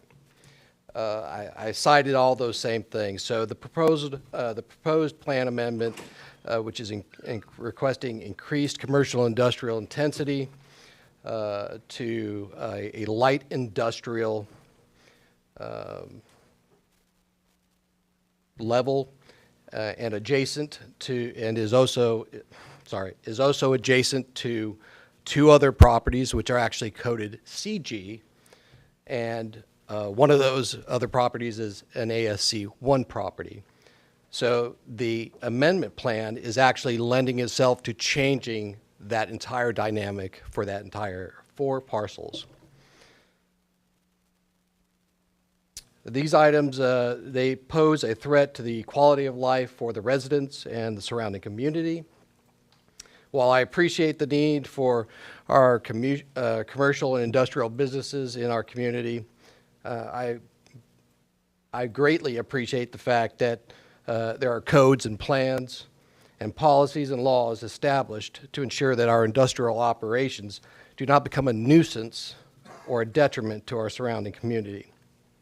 I fully believe that in most cases, there are opportunities to achieve compliance while maintaining the intent of the community plan and the land use requirements. So a little bit of background.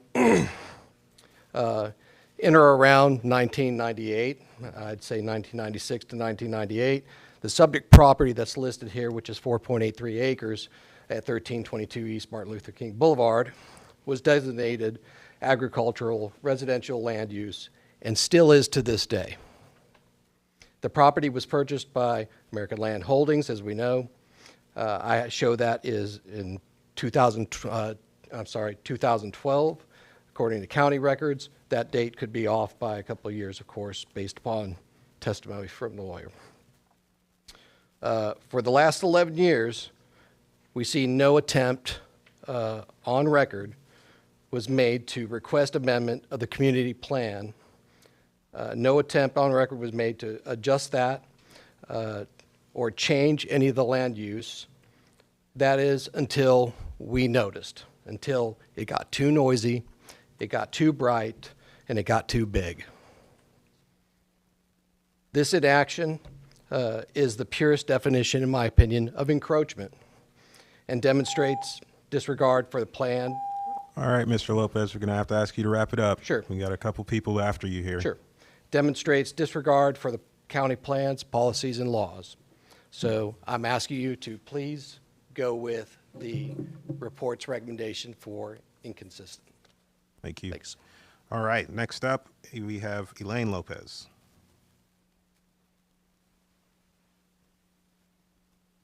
Elaine Lopez, 1302 Vinewood Drive, spouse. It is inconsistent with the plan, pure and simple. He's gotten too big, he's encroached. He's asking to go light industrial. I understand that, however, this is a well protection area here. Our drinking water is going to be affected if we don't take care of this, if this isn't watched over. This isn't something that we know has happened. They haven't done any proper testing. He's expanded into these areas, saying when he got a hold of the property, I don't know the exact date. 2012 is what it says in public record. Everyone sees that. What I'm saying now, though, is he has said he didn't know that he was doing something incorrectly with the usage of that property after 1996. As a business owner, his due diligence to know what he is doing and how he's operating within those areas is on him, not on us. So how he's gotten away with doing this for so long, I don't know what to tell you on that. I haven't lived there long enough to tell you. All I know is it's inconsistent. Light industrial I can understand, but when you're using a car crusher that I can hear at Vinewood Drive, which is at the end of Vinekeeper, and I can hear it all day long because I'm home during the day, big, large vehicles carrying these things, like crushing vehicles, that's not disassembling, that's crushing. That's not light industrial. Using large movers to pick up these vehicles and place them in different areas all along the property, whether the fluid's been drained completely or not, you don't get every drop out. He's storing these on areas where the watershed is at, where the flood zone is at, water pools there. It then flows farther down into our water system and our rivers. Has anyone done any studies to find out what that impact is? He wants to change this because he's been in violation of this plan for years. That doesn't excuse the fact that he didn't know. He needs to know these things. His due diligence is to know these things. So if we allow somebody to change the plan to suit their needs, then what's that to say keep somebody else from doing that? We have a plan there in place for a reason. I agree with the person who opened up tonight's conversation. Let's keep it inconsistent for the good of everyone. Thank you. Thank you. All right.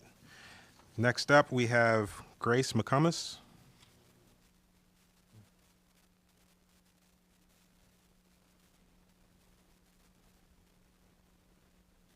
Grace McComas, 805 Old Darby Street, Seffner.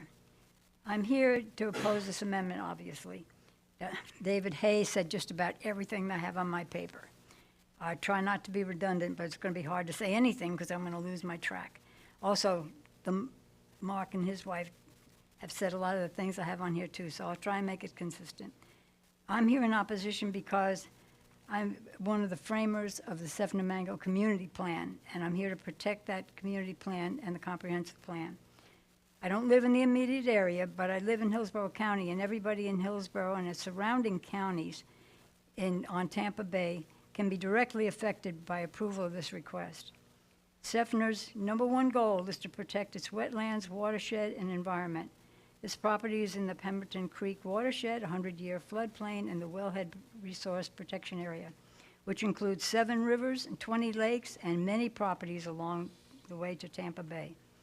My opposition includes the policies of the Wellhead Resource Protection Area, which I won't restate, the One Water element policy, which also states no additional industrial land use in the WRPA, and Hillsborough County Land Development Code, where vehicle recycling is prohibited and restricted in the rural area. On June 18, 2009, the comprehensive plan established for consideration of commercial use in the rural area shall be limited to offices, childcare, and places of worship. In 2010, Sefner Mango Community Plan adopted that language, and in Goal 3, we do state the same considerations for commercial uses. Goal 2 and 3 clearly identifies the areas that allow commercial uses, including light industrial, in our urban service area west of State Road 579 and not to the east of State Road 579, and no new industrial in the rural areas. Nowhere in our community plan do we support or approve heavy industrial, and that's what he's been doing. Yes, Sefner Mango does place emphasis on compatibility with the surrounding areas, and we do state commercial should not encroach into those areas. In 1992, the BOC changed the land use plan in this area for the existing non-conforming industrial properties in the rural area. Several property owners processed this plan to recognize the existing industrial on their prospective properties. This property had and still has a commercial general zoning. Industrial is not permitted, so there was no need for it to be included in that zoning district. As Marco said, this is the first time in all these years he's had the property that he has. That's my time? Yep, that's your time. Okay. Well, I guess you see the picture. We think it's inconsistent and incompatible, and we hope that you'll think so too. All right. Thank you for the time. Thank you. All right. Next up, we have Cynthia Miller.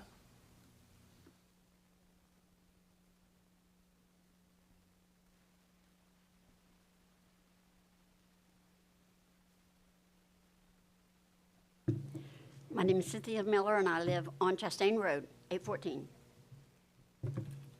And it's on the south end of the road, which is closest to MLK. My husband and I are the oldest tenured residents on the road. We built our house in 1975 with the thought of being our forever home. When we built our house, we knew that one day some business growth would occur on MLK, but we didn't expect it to be heavy industrial growth, especially one that could ruin our ruin our neighborhood and the appeal and possibly affect the water source. There's approximately 50 homes on Chastain, Vinewood, and Vinewood Keeper that could be affected, and we all have wells. In the recent past, I have seen dump truck after dump truck taking sand back to the buffer property. Of course, I don't understand why you'd put dirt on buffer property, but that's what I've seen. We've also been hearing loud noises that I assume is crushing cars. And all that takes away from the laid-back, quiet community that we have lived in for 49 years. In closing, the real reason for being here is that we just want to protect our community, the water that we use and drink every day, the various pets, livestock, i.e. dogs, cats, chickens, goats, cows, horses, birds, not forgetting the strawberry growers in the area. So please deny their request. Thank you. Thank you. All right. Next up, we have Michelle Miles. Michelle Miles. Yeah. Oh.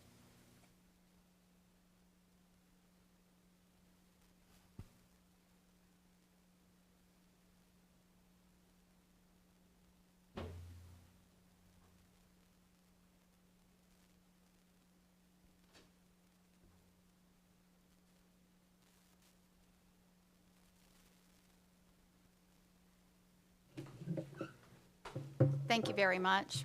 Michelle Miles. I very much appreciate you guys continuing this. They provided basically the same information, which is, first of all, the warranty deed. This isn't on. So could this be turned on? Yeah, it's on. Oh, okay. Just so you know, he purchased that in July 12th of 2022. So, and it is a subdivision residential. He started using it once he was caught. Somebody had asked the last meeting, and I was very grateful about the code enforcement. Has anybody ever called code enforcement? December 15th, they were violated for improper zoning. We followed it. We went on June 14th. 14 of us attended, and they are now supposed to be off of the 4.83 acres. He was given 90 days, and still, he does not appear to think that he has to follow the Hillsborough County ordinances and the safety and well-being. I'm not going to repeat about the wells and people worrying about the water.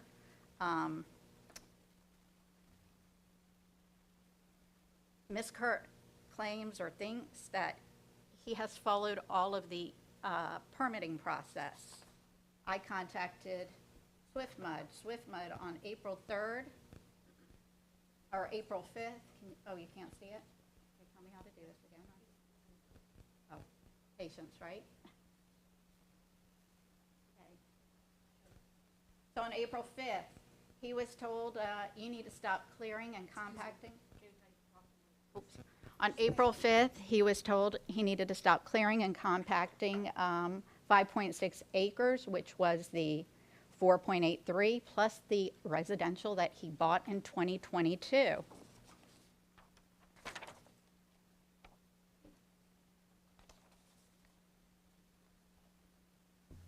They then asked for an extension, July 5th, for an environmental permit within the Baker Creek Canal region watershed, and also on that 4.83 acres.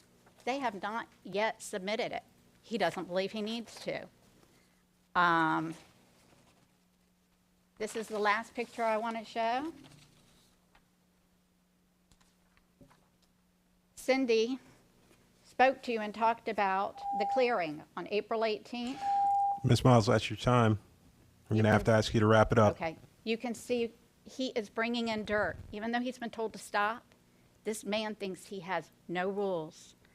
Please, I again ask you that this has been going on for 12 years. That gives him no right. You don't get after the fact permits when lives are at stake. So please, rule in our favor, deny this application. Thank you. Thank All you, right. sir. Next up, we have Mr. George Butler.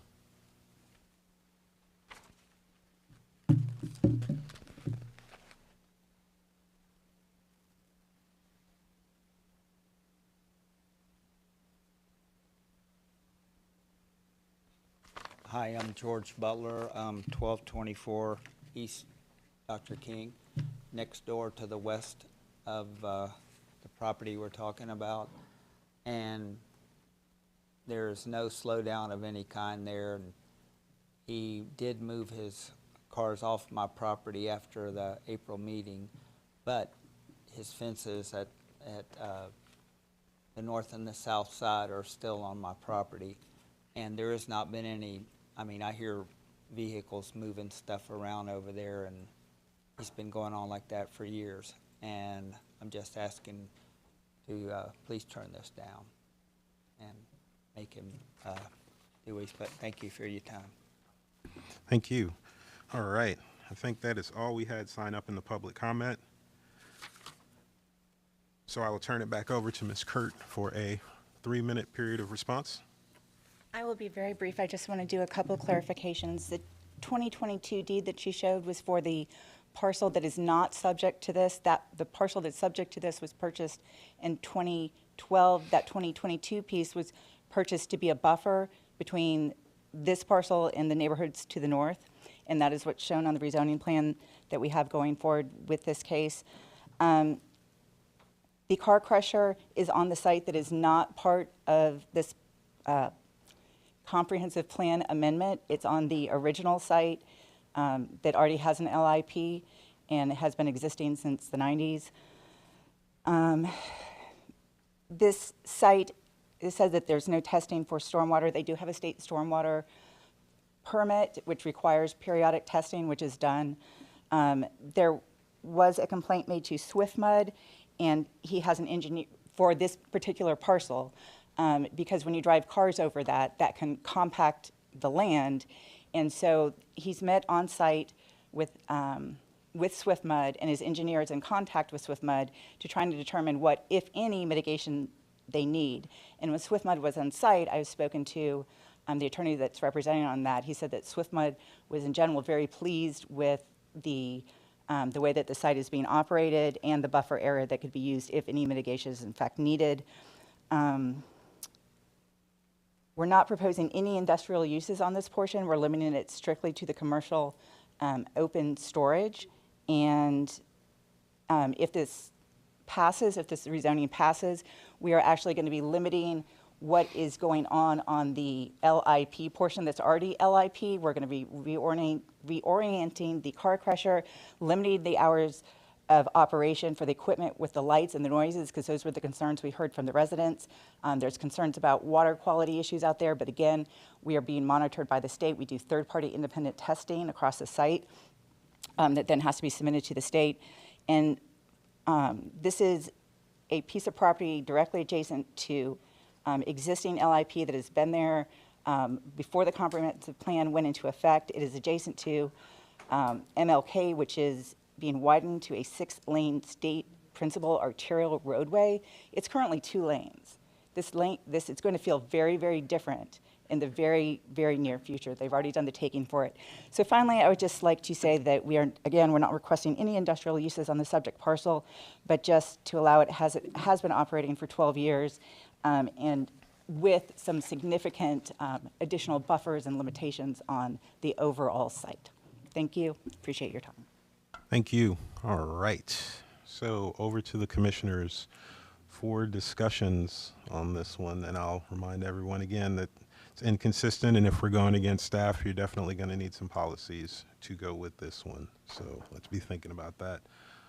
But we'll open it up to questions, comments, discussions from the commissioners. I'm not seeing any. Going once. Going twice. I did have one question for Mr. Hay, if you could come up here. And this is sort of a separate thing for me again, so don't get defensive like I'm going to go against you and staff. Okay, this is me talking to you here and Ms. Zornita listening in. In reading this one, I also again noted in the report there was a very extensive EPC report that was provided here. What did that EPC report state? What did the EPC report say? Yeah. Under the, let's see. Well, I'll save you some time. What the EPC report said was that the site is operating in such a way that anything that's coming from the vehicles is being captured. Do you want me to read it? I see forward eyebrows. Let me just pull my book down then, and I'll read it straight from the book.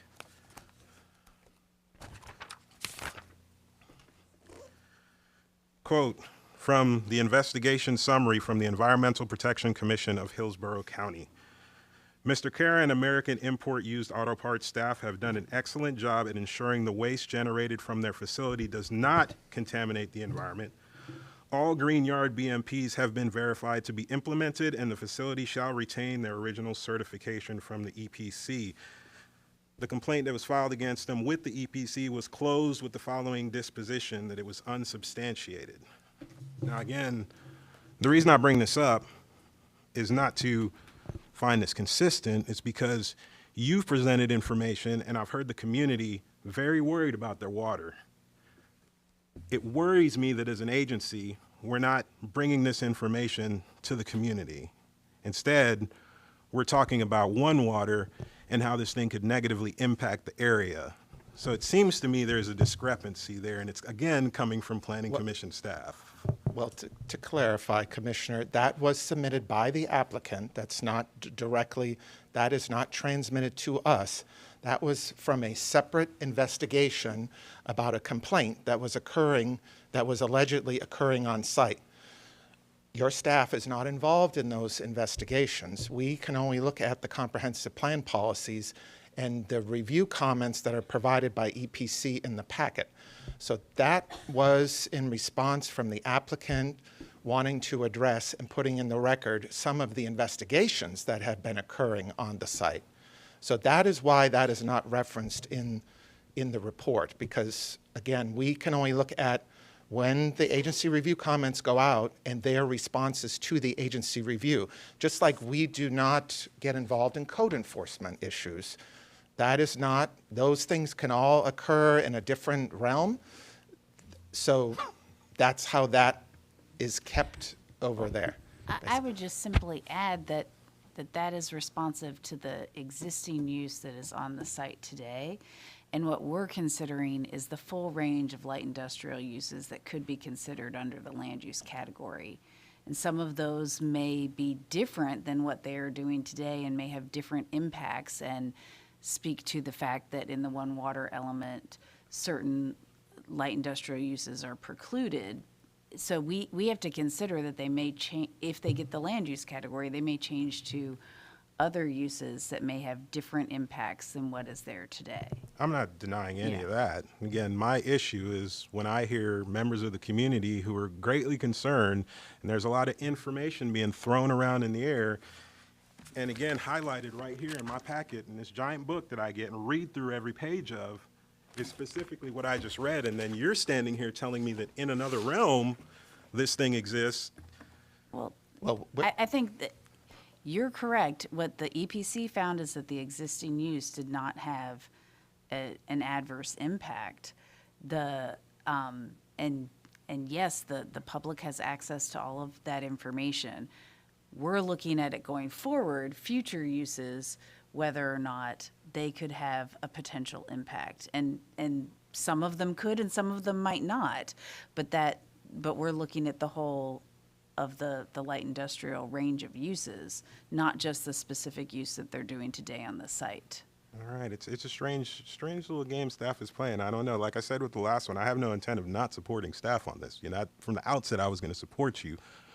When I see things like this, though, I feel there's and we'll talk about this more. I feel there's something deeper going on in this agency that's not, you know, arising to the surface, especially when it comes to community leadership and information sharing and those sorts of things. Well, if I could just state, when an applicant submits any information, it could be, we could get a phone book of information that supports them. We ensure that it's included in the packet, so then you are all seeing it, and it's for your review. And again, it's not an argument about supporting versus denying. Again, what strikes me is that we have a community in fear, right? Talking about these things.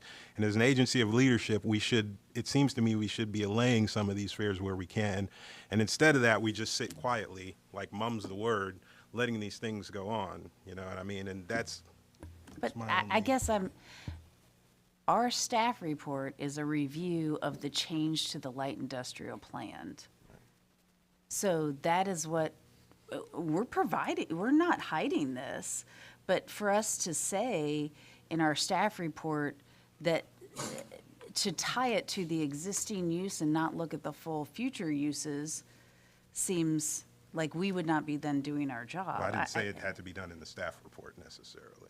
So that wasn't what I was getting at. Again, you guys keep falling back to this fight of the report for this application, and I guess it's a bigger picture issue, and we'll talk you'd about want it us to do with the information. Yeah, again, we'll talk about it a little bit more, but you know, again, like I said, I support staff on this. I'm not railing against you because of this. I don't think that this absolves them from what's other things that you found. You had a list of 7 things, and One Water was the last one. I clearly saw that, but to me, there's, you know, I don't know, it just seems a little weird. And- We'll talk and about it later, I Just guess. for the record, whenever we receive all this stuff, it goes on our website as well. Right. In the public, Yeah. well, this one went under the applicant information because they supplied it.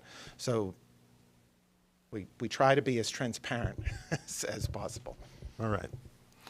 All right. I'll keep quiet now. Sorry. Are there any other comments or questions from the commissioners on this one? Not seeing any at this point in time. I'll keep quiet, and I will also close the public comment on this item and open it up to motions from the commissioners on this one. Commissioner Buzza.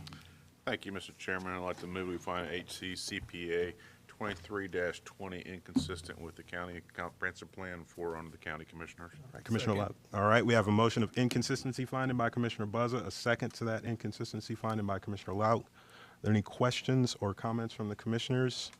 Not seeing any at this time, will all signify their agreement with this inconsistency finding by saying aye. Aye. Those opposed? Motion carries unanimously as inconsistent. All right, thank you very much. All right, on to our next item of business, 2B, HCCPA 24-26, Comprehensive Plan Map Amendment, 6625 County Road 579, and the presenter is Alexis Myers. Yes. Good evening, Commissioners. Alexis Myers, Planning Commission staff. I'm here to present HCCPA 2426, located at 6625 County Road 579. This is a privately initiated map amendment that is small in scale and approximately 38.29 acres. The applicant is proposing to change the future land use category from residential 2 to light industrial planned. Here's the general location map. The site is in the rural area and within the limits of the Sonota-Sassa Community Plan. Here's the aerial. The site is outlined in pink, and the blue line indicates the urban service area boundary. The subject site is north of Pruitt Road, south of Davis Pool Road, and east of County Road 579. There's agricultural and single-family uses currently on the site. Agricultural is also to the east and north, while single-family uses extends to the west, north, and south. Here are some photos. This is looking east of County Road 579 to the subject site from Ennis Sheard Road. This is looking north from Pruitt Road to the subject site. Here's looking west of the intersection of County Road 579 and Pruitt Road. The subject site is out of frame to the right. And here's looking east of County Road 579 onto the subject site. There are currently single-family uses and agriculture on the property. Currently, the future land use designation is residential 2. Other future land use categories shown in this map include residential 1 and residential 4 to the west, north, and south, and agricultural estate 1/2 to the east. The applicant, again, is requesting to change the future land use designation to light industrial planned. Next are the impacts. As far as existing conditions, currently under Res 2, the site could consider 77 dwelling units or 87,120 square feet of non-residential uses. Under the proposed future land use designation of light industrial planned, no residential is allowed except limited accessory residential, for example, an on-site security guard. The site could consider 1,250,934 square feet of non-residential uses. The proposed amendment will result in the increase of non-residential uses, the elimination of residential uses, and introduce industrial uses in a predominantly residential and agricultural area. Here we have some consistency slides. The proposed request is inconsistent with the following objectives and policies of the comprehensive plan. Flu Objective 4 states that the rural area will provide areas for long-term agricultural uses and large lot, low-density rural residential uses, which can exist without the threat of urban or suburban encroachment, with the goal that no more than 20% of the population growth within the county will occur in the rural area. The LIP category would introduce light industrial uses such as processing, manufacturing, recycling, and storage of materials as the predominant uses, including support office uses, warehousing, and rural-scale retail uses pursuant to locational criteria. The proposed change is not similar in character to the surrounding area, and is predominantly made of residential and agricultural. As I mentioned earlier, agriculture extends to the east and north, as well as to the west across County Road 579. Single-family uses are to the north, west, and south across Pruitt Road and further southeast. Res 2 is to the northwest and southwest of the subject site. Residential 1 and residential 4 extends to the northwest and east. Agricultural estate is to the east, northeast and southeast, and the public, quasi-public future land use category is to the south across Pruitt Road. Tenota also strives to protect the area's rural character. The proposed increase is inconsistent with FLU Objective 7 and FLU Policy 8.1, as they do not relate to the future land use map and a range of allowable uses for each future land use category. The request is also inconsistent with FLU Objective 16 on neighborhood protection and Goal 12 and Objective 12-1 of the community design component. The proposed amendment from Res 2 to LIP does not align with the character of the surrounding area. The Res 2 future land use category is intended to designate areas that are suitable for agricultural development and large lot residential. The LIP future land use category is used to designate areas in the county suitable for industrial activities. The request would facilitate the encroachment of industrial uses into the predominantly residential and agricultural area adjacent to the subject property, immediately to the north, south, east, and west. There would not be a gradual transition of intensities between the different land uses by amending the category to LIP. It also does not meet the intent of Goal 1, 2, and 3 of the Tenota-Sassa Community Plan. As I mentioned earlier, the Board of County Commissioners established a land use policy for development along County Road 579, south of Pruitt Road to Interstate 4. It allows for some commercial and office uses along County Road 579. The subject site is located north of Pruitt Road. Therefore, the proposed amendment does not meet the intent of this strategy. The proposed CPA is inconsistent with the goals listed in the Tenota-Sassa Community Plan. Planning Commission staff recommends that the proposed map amendment be found inconsistent with the goals, objectives, and policies of the unincorporated Hillsborough County Comprehensive Plan. And this concludes my presentation for HCCPA 2426. Thank you. Does the applicant? Yeah.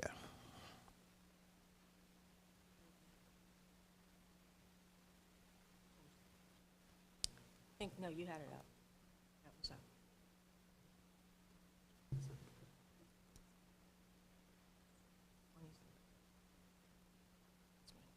So where's the, what can I use to move the pages? Because maybe you can just use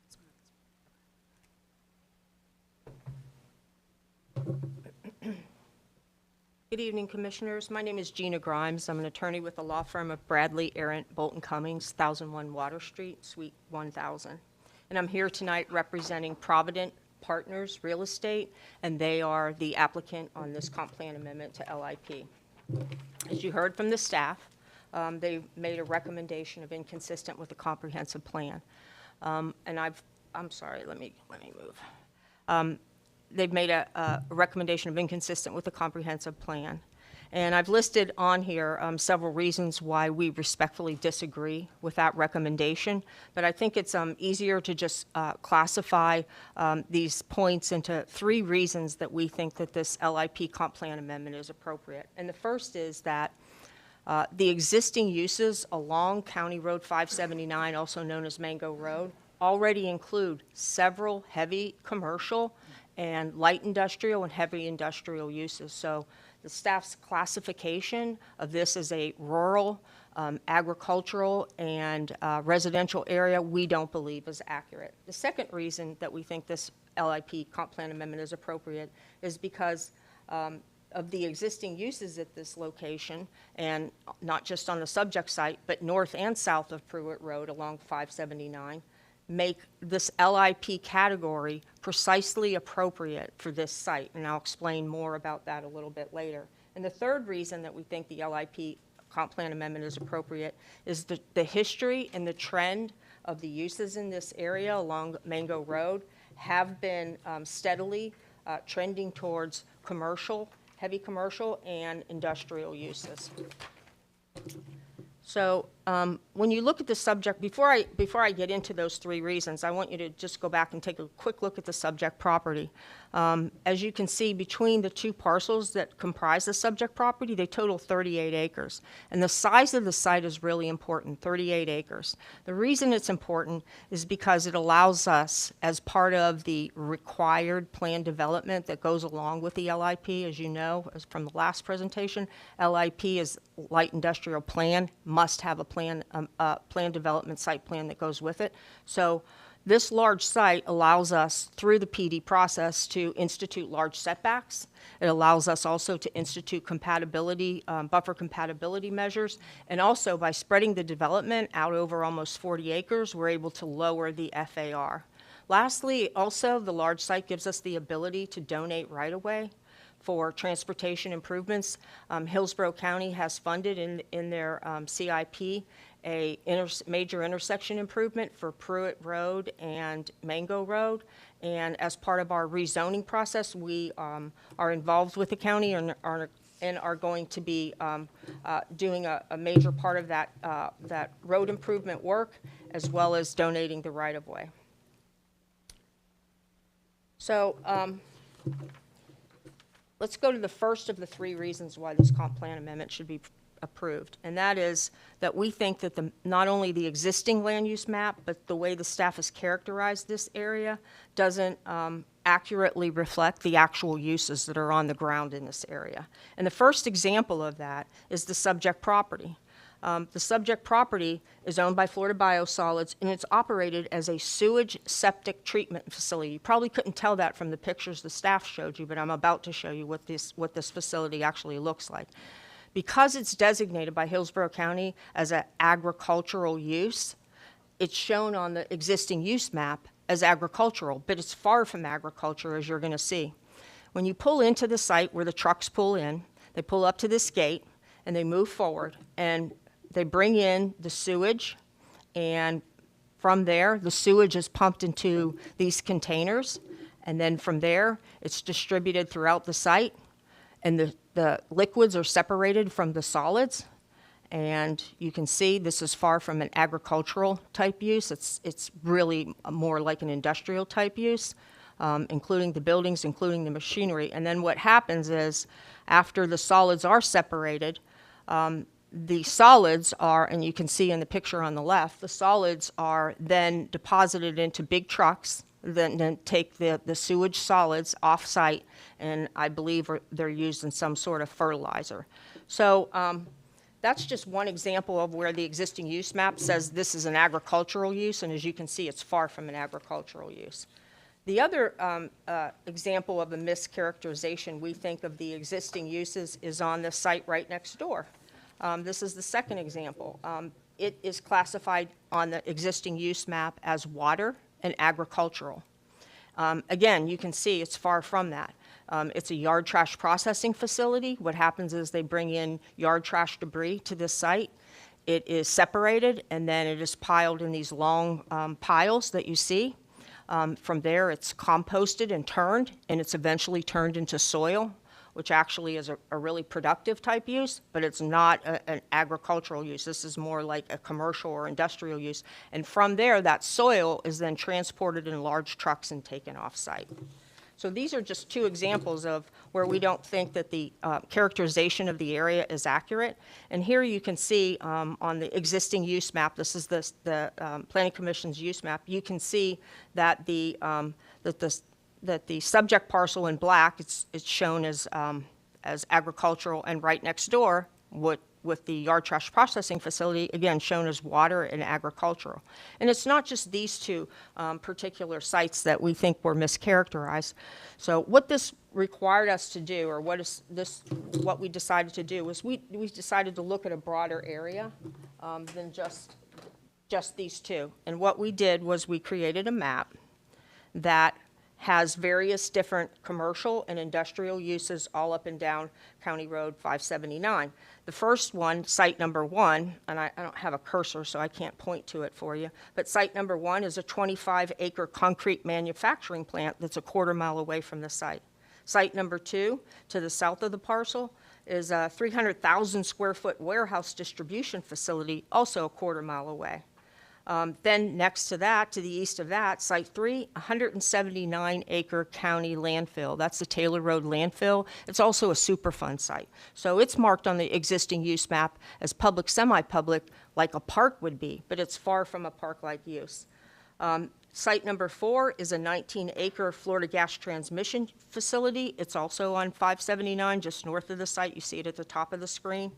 You also have down at the bottom, 5 is an 80-acre RV dealership with open storage of vehicles and vehicle repairs. That's the Lazy Days RV. To the east of that, or to, I'm sorry, to the east of that is Site 6 is a 17-acre truck dealership with open storage of vehicles and vehicle repair. Site 7, just north of the Lazy Days Park, is a 45-acre RV park. Only it's shown on the existing land use map as a mobile home park, but it isn't. It's a transient park for mobile homes to come in and out of. Site number 8 was the yard trash processing facility. I already covered that. Look at Site 9. Site 9 is to the north of the subject property, and you can see in the brown a very large borrow pit that's up there. Trucks going all up and down County Road 579 to serve that site. And that borrow pit is actually shown on the future land use map, or I'm sorry, on the existing use map as heavy industrial.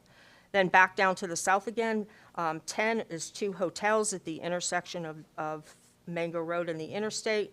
And then you have also down there convenience stores, gas stations, and restaurants. Going back up to the north of the site, Site 12 is a citrus grove and processing facility. Site 13, which is to the east of that, just north of our site, is a truck yard where there are various different trucks and tractor trailers, and then the trailers themselves that are stored on that lot. And then lastly is site number 14, which is a truck terminal that's further north on Mango Road, right at 301, where literally there are, from what I'm told, hundreds of trucks that are stored there every day and use Mango Road as their corridor, as their access to I-4. So again, the point of all this is that there are a substantial number of existing industrial and commercial uses all up and down County Road 579. So that also then takes us to the second reason that we think the LIP is appropriate. Given these existing intensive uses, LIP is not out of character or incompatible with the area. And what's unique about the LIP is that unlike most comp plan amendment categories, you're just approving a comp plan category that allows a variety of zoning districts and a variety of uses and a variety of FARs. That's not the case in this particular instance where you're required to file companion PD. And we have done that. We filed one in September. With the companion PD, again, it does not allow any zoning district. It does not allow an array of uses or a range of FARs. And this, in fact, this limitation or this requirement, whichever way you want to look at it, the PD requirement, is what makes it consistent with 2 of the comp plan policies cited in the staff report, and that's policy 16.2 and policy 12-1. 12-1 says that the use of site planning techniques can make a development compatible, and 16.2 refers to, sorry, let me just grab that real quick. 16.2 refers to gradual transitions of intensities between different land uses, and that can be provided through professional site planning, which is what the PD is. So, but what's even more compelling, we think, about the LIP category, making it appropriate for this site, is when you look at the comp plan, I'll call them definitions of the categories in the back. There's a category or a column entitled specific intent of the category, and I've blown it up. And LIP is a category that is used in those areas in the county potentially suitable for industrial activities, but are located outside of a concentrated industrial designated areas. And then it goes on to say this land use category will be used in transportation routes in areas where there is not a concentration of industrial uses, but where various concerns and impacts to adjacent development can be addressed through site planning. And that's what we did. We addressed it through site planning. What you have in the companion PD that was filed is different than what the staff reports as the potential impacts for this parcel. We are proposing a 0.32 FAR, not a 0.75 that the staff has reported. We also have severely limited the uses that are allowed to just 4: warehousing, wholesale, open storage, and manufacturing, processing, and assembly. So as you can see, the impacts of this development aren't quite as severe as reported in the staff report. And then lastly, the other benefit to a PD is it allows us to submit examples of elevations. And here you can see various different potential elevations of the proposed use. Obviously, this is a substantial improvement over the sewage treatment facility pictures that I showed you earlier. And that takes us to the third and final reason that this comp plan amendment should be approved, and that's the history and the trend in this area. Back in August of 2022, at the request of the Board of County Commissioners, the Planning Commission, Ms. Ornina, drafted a memorandum because they asked her to evaluate the future land use pattern along Mango Road, and she did so. And I have a copy of that memo, and I'd like to put it into the record. But what she stated in the memo was that the larger parcels along County Road 579 corridor from I-4 North are predominantly developed with non-residential uses and included heavy industrial uses, and she cited to some of the uses that we just cited to. Within the last 5 years, the BOCC has approved 2 LIP comp plan amendments on Mango Road. One was a CPA 1801 that approved that 300,000 square foot warehouse distribution facility that I mentioned to you. And then the second is CPA 2213, which approved another LIP category for another parcel to the south of our property, but that parcel remains undeveloped. So we think the clear trend in this area with these 2 previous comp plan amendments with the already existing broad use of industrial and commercial uses and the Planning Commission's observation in the 2022 evaluation, we think that this makes this area appropriate for an LIP use. And then finally, in the Thenota-Sassa Community Plan, which dates back to 1995, so 30 years ago, even back then in the community plan, they recognized that commercial uses along 579 south of Pruitt Road to I-4. And while we're just north, we're on the border of Pruitt Road and Mango, this subject property abuts that intersection. It's now a major intersection. As I said, it's slated for a major transportation improvement, and we think commercial uses are still appropriate in this area. And lastly, I'd like to just conclude with respectfully requesting your recommendation of approval to the Board of County Commissioners. I gave you the 3, I think, simple reasons why this comp plan amendment should be approved. The existing uses reflect a development and a trend in the area of heavy commercial and industrial type uses. With the LIP, with that required plan development rezoning, we will be able to institute compatibility measures and buffering. And lastly, we think that that the proposed use and in the companion PD are the limited light industrial uses that will be a vast improvement to what's existing. Thank you. I'm Thank available you. for any questions. All right. And would you mind if I submitted into the record that memorandum? Yeah, you can. Okay. That is okay, right? Yeah. I should have included it with my materials. I'm sorry, I didn't. Thank you. All right. So over to the public comment on this one. We had one individual sign up for public comment, and that is Freeman Grays Jr.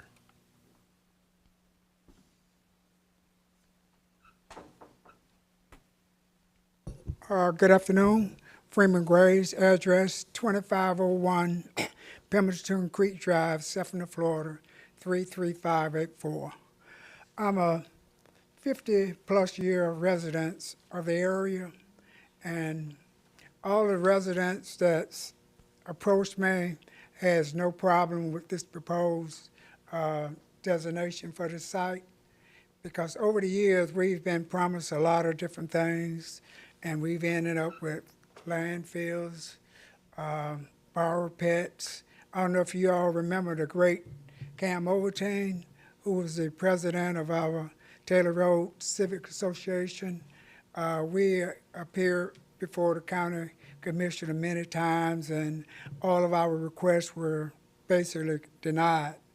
But I'm a property owner on the west side of the facility. We have property on the corner of 579 and Pruitt Road. The only concerns that I've heard from the residents is not with the proposed site, but with the intersection of 579 and Pruitt Road.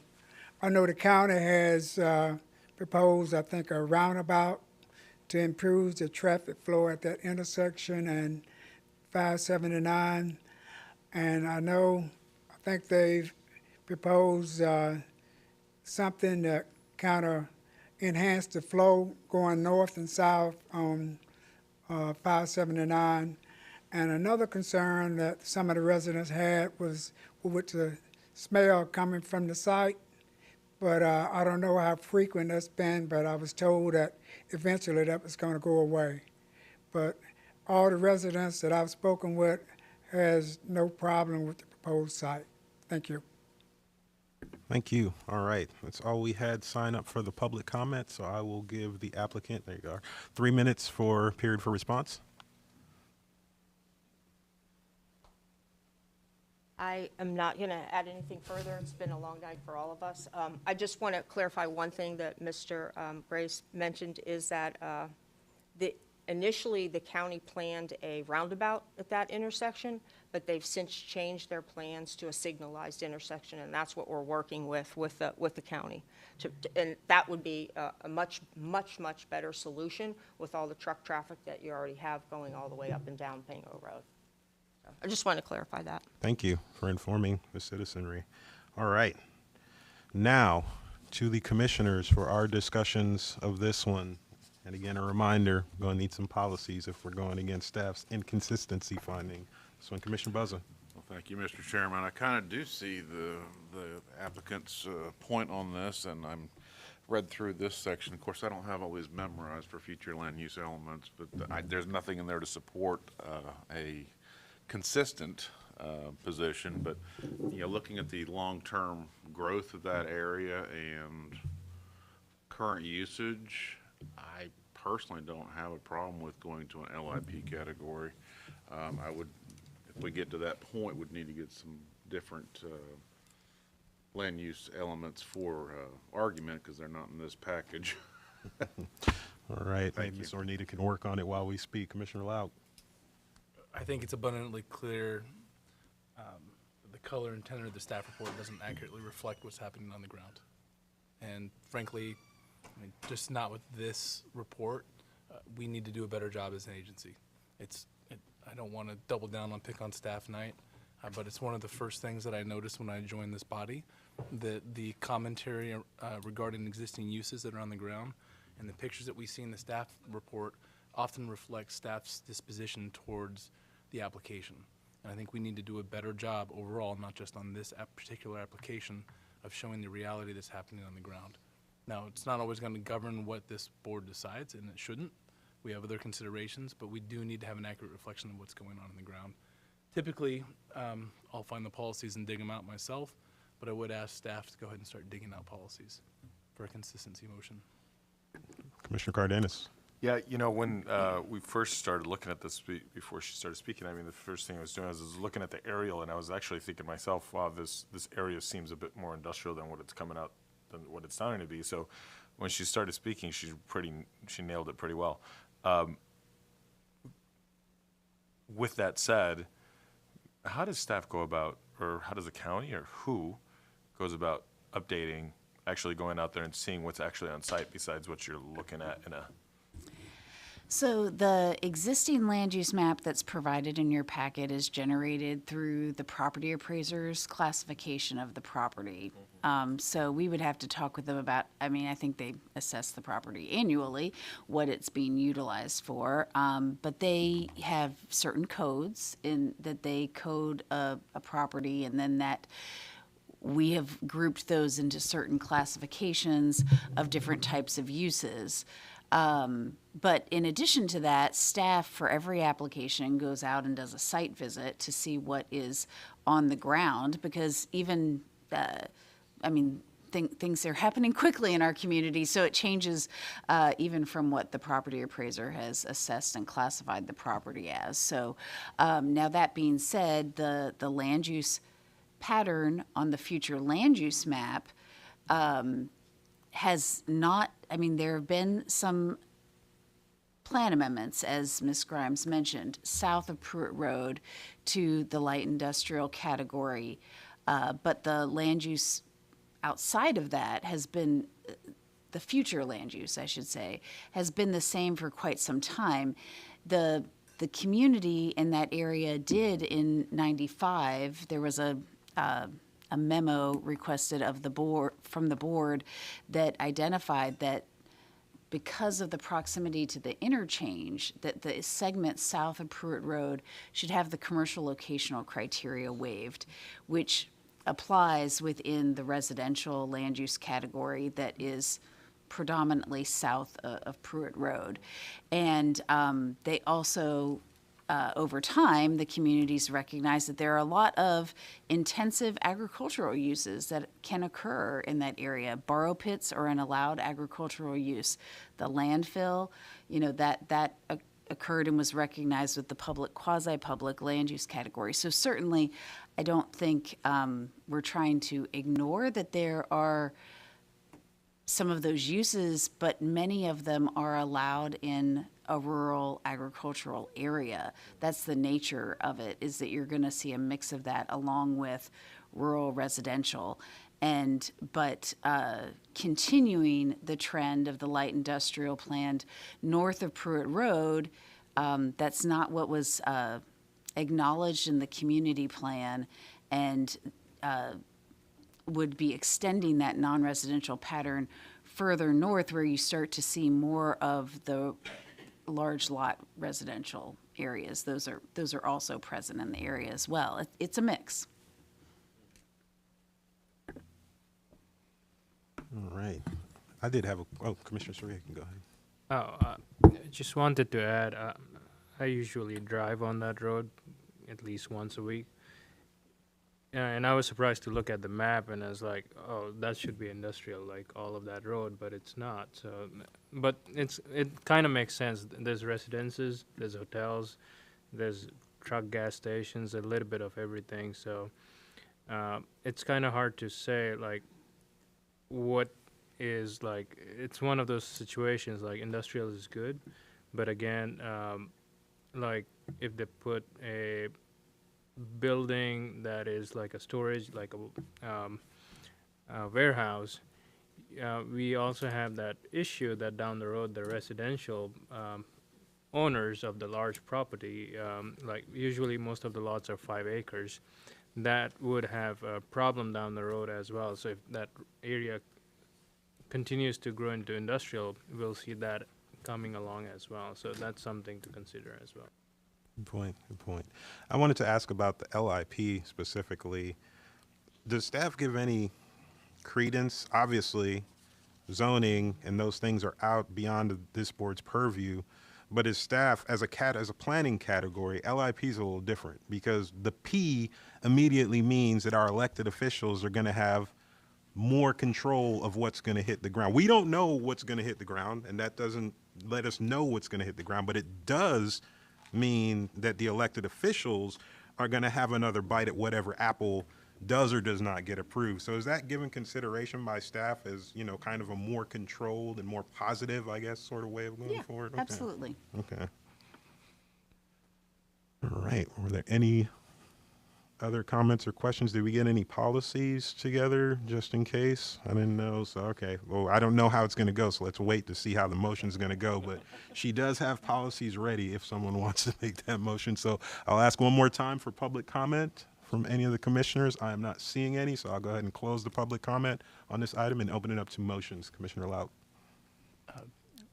Ms. Ornita, can I have a few policies from you to go along with the 3 that I have? Yes, sir. So I made note that the applicant mentioned policy 12.1 and 16.2 of the future land use element that deal with compatibility and transition of uses. I would also suggest objective 26 and in policy 26.1 that deal with economic development and industrial uses. Great. I actually had one of those. Yeah. Mr. Chair, I'd like to make a motion.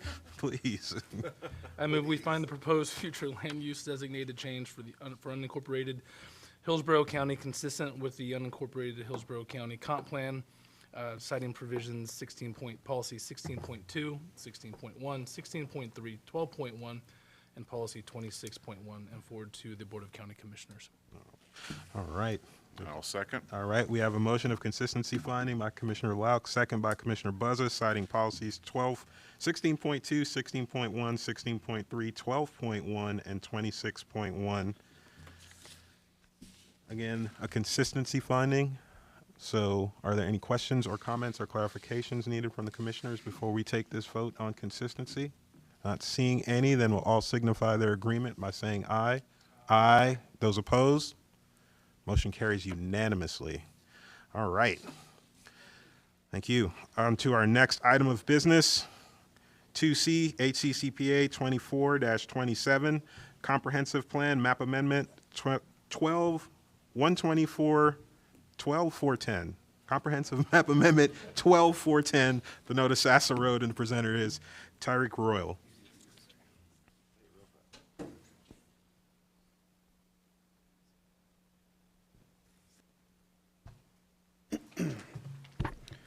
Good afternoon, everyone. Tariq Royal, Planning Commission staff, and today I'll be presenting HCCPA 24-27 at 12410 to Venota Sassa Road. This request is a privately initiated small-scale map amendment with approximately 39.3 acres. The request is to change the land use designation of the parcel from AR15 to Res 1. The location of the subject site is in the northeastern portion of the unincorporated Hillsborough County and is located in the rural area and within the limits of the community Venota Sassa Community Plan. This is an aerial of the site outlined here in pink. It is located north of Venota Sassa Road, south of Stone Lake Ranch Boulevard, west of McIntosh Road, and east of Campbell Oak Drive. Surrounding uses include agricultural to the north, west, and east, with single-family uses to the south and southeast. Directly to the south are mobile home park uses. Here's a shot looking east from Venota Sassa Road, with the site being out of frame to the left. Looking onto the property from Venota Sassa Road. And now we're looking at the subject site from Venota Sassa Road. And this is looking west from Venota Sassa Road, with the site out of frame to the right. And here's another photo looking west from Venota Sassa Road, with the site being out of frame to the right. The site is in the AR15 future land use category. It allows for the consideration of farms, ranches, feedlots, residential uses, rural scale neighborhood commercial, offices, industrial uses related to agricultural, and mining-related activities. Commercial uses are subject to locational criteria. There was a discrepancy in the staff report. I would like to point out that the parcel to the west of the subject site is currently designated as Residential 1. That's in correspondence with HCCPA 23-17. Surrounding land use designations include Agricultural 1.5 to the north and Residential 1 to the east and south. The applicant is requesting to change the future land use category from Agricultural 1.5 to Res 1. The Residential 1 category is intended for rural scale densities and intensities, and multi-purpose projects must meet locational criteria. Agricultural Rural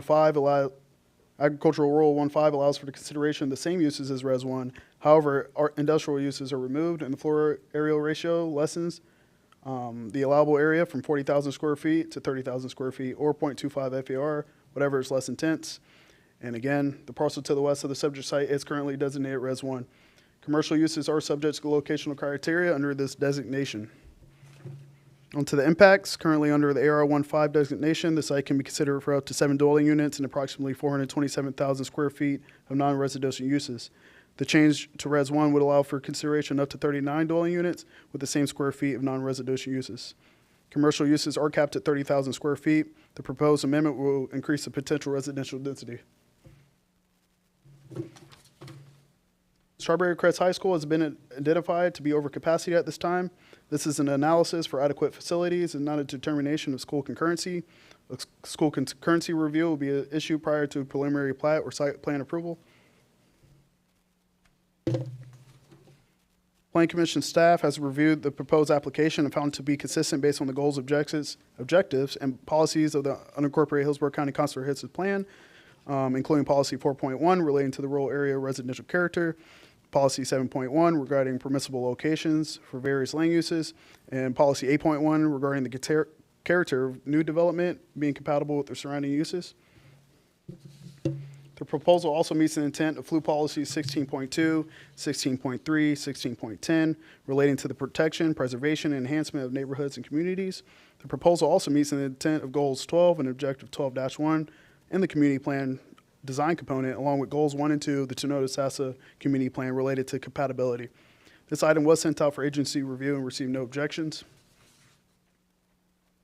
And based on that, Planning Commission staff recommends that the proposed map amendment be found consistent with the goals, objectives, and policies of the unincorporated Hillsborough County Comprehensive Plan. I'm here to answer any questions. Thank you. Does the applicant have a Thank you. presentation?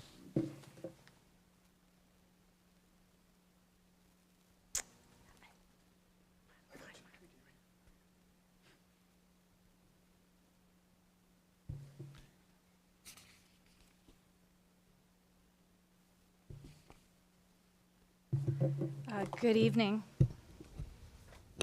Sorry, I'm short. My name's Ann Pollock. I'm with Trenum Law, 200 Central Avenue in St. Pete, and I represent the applicant today. The applicant's representative is here, as well as our civil engineer and our traffic engineer, just in case you have further questions I can't ask. As Tyreek went through, the properties on Tenoda-Sassa Road, it's 39 acres in the rural service area and in the Tenoda-Sassa community plan area. Currently, there is a single-family residence and agricultural uses on the property, and we are proposing in a concurrent rezoning, PD rezoning, a 30-unit single-family subdivision. To the west, pasture land and approved for a 27-unit single-family subdivision on 37 acres. Res 1. To the east is rural residential, also Res 1. To the south is a single family, a mobile home park of about 150 units. That's also designated Res 1, so if it were to come back, it would have to meet those criteria. And to the southeast actually, it's a typo, a 10-lot single-family subdivision. Just to the north is pasture land and wetlands. So the Res 1 category is to designate areas for rural residential uses compatible with short-term agricultural, and that's exactly what we're doing here. We're meeting the one dwelling unit per acre. We have a maximum density of 39 units, a concurrent PD, which you're not really supposed to look at, but we are limited by the nature of the site and all the development requirements, so that we would likely only put in 30 units on the site. Comparable development and densities approved and built nearby.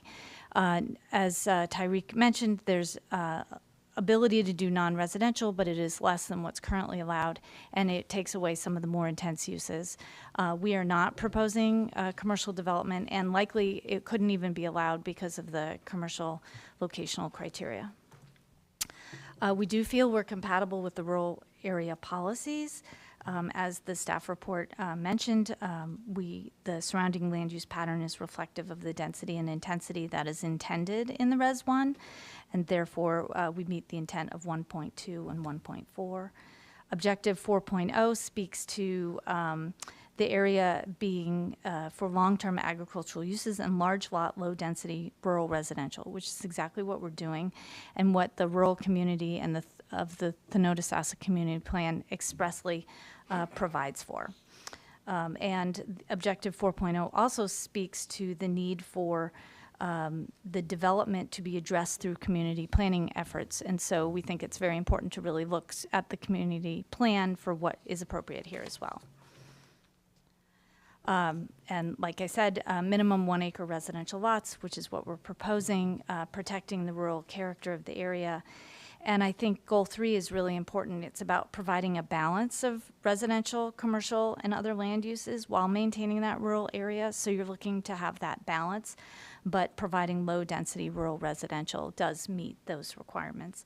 And since Res 1 is supporting rural residential, we really feel it ties in together appropriately and does contribute to the vision of the community plan. Again, also appropriate, also consistent with policies 16.2 and 16.3, which deal with this transition of intensity along Tenoda-Sassa Road. creating like uses to what's around us, and mitigating adverse impacts ultimately through the PD zoning that we would bring forth, but protecting the neighbors because of that. 16.8, 16.10, and 12-1 deal with the way that the project is developed. The density and lot sizes shall reflect the character of the surrounding area. They should be compatible with the existing development, and they should be designed in a way that's compatible with the established character. So, and I'll go into it just a little more, but how we do reflect the character of the surrounding area and are compatible, but ultimately the design guidelines would be met at the zoning stage. So you have professional site planning, you have to meet all these density and spacing and size requirements. Commercial development would be eliminated, and then the rural protection design standards, the wetlands, the stormwater, the landscaping, the buffering, the transportation, all of that would be met during the zoning process to ensure that the appropriate development and design happens. So this is an exhibit that we put together just to give you a better sense, I think, of what surrounds this property. Ours is in pink, and to the west directly is the project that was approved last year for 27 units. And it did receive unanimous approval for the Res 1 comprehensive plan amendment when we requested that back then. To the south is the mobile home park.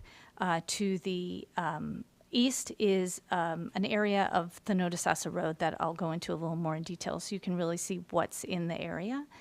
And then to the northwest, you can see the Stone Lake Ranch development, which is has a future land use of agricultural, rural, and a little bit of agricultural estate, but was able to use the flex provision back when it was approved, and as a result has greater density, pretty consistent with the Res 1. This is a close-up of the Stone Lake development. It's got 160 units, and most of the lot sizes are 1.5 to 2 acres. But because it could use that flex provision, which you can no longer use in the rural area, it essentially was like a comprehensive plan amendment and really allowed a large area of this part of town to be developed in a way that is similar to what we're asking for today. This is the Orange Blossom development to the west of us. Again, rural residential and Res 1 future land use. And then this is along Thenodasassa. We did a little estimate of the types of, the sizes of the developments there. Pink, again, on the left side is our property. Green and red are the lots that are smaller than 2 acres, and red are the ones that are smaller than 1 acre. And ultimately, it was about 71% of them were less than 2 acres, and 67% were less than 1.5. So again, truly showing the compatibility of what we're proposing with the surrounding area.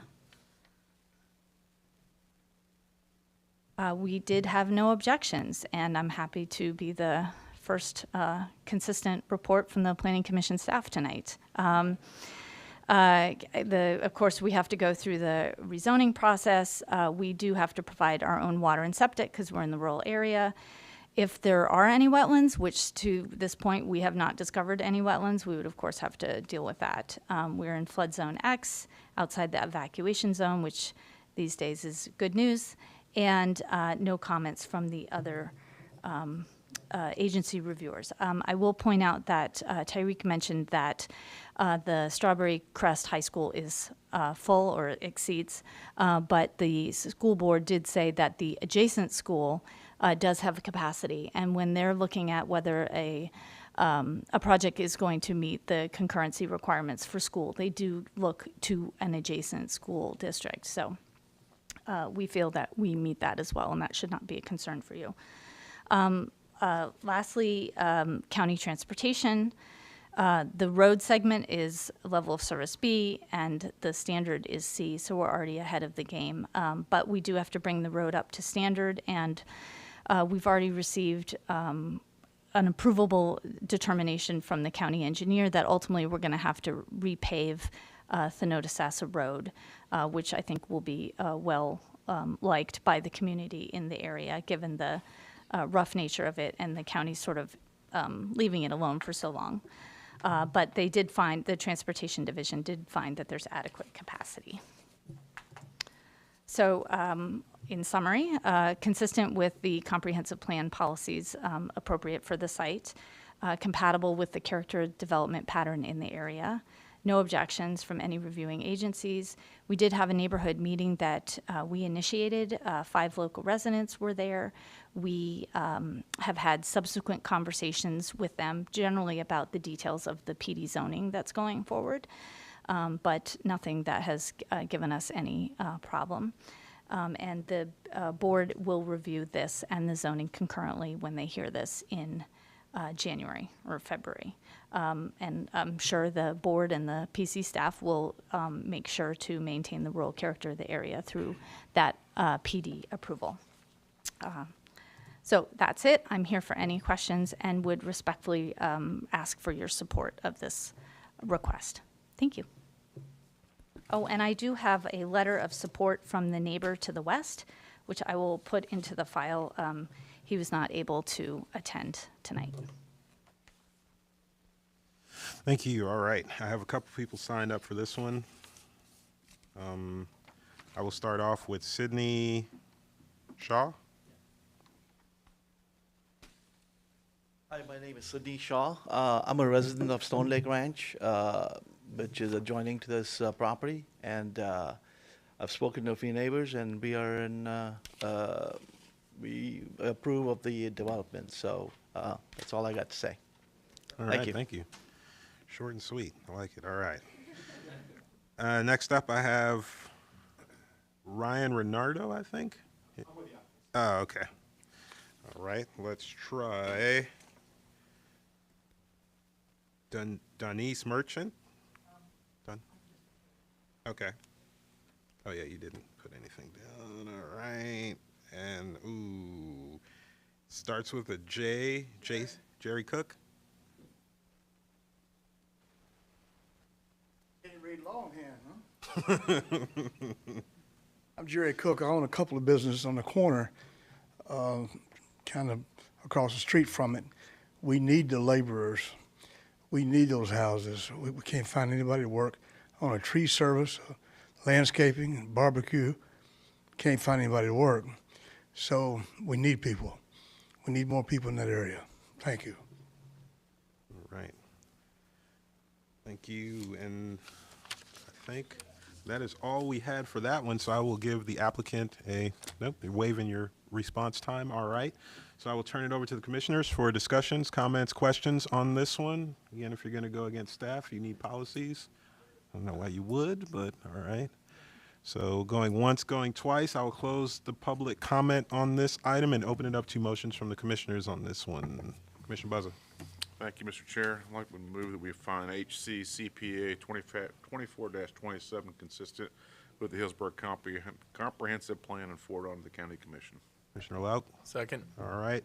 Motion of consistency finding by Commissioner Buzza. Second to that motion by Commissioner Lauk. Are there any comments, questions, statements from the commissioners before we take our vote on this consistency finding? Not seeing any, then would all signify their agreement with the finding, with the motion, sorry, by saying aye. Aye. Those opposed? Motion carries unanimously.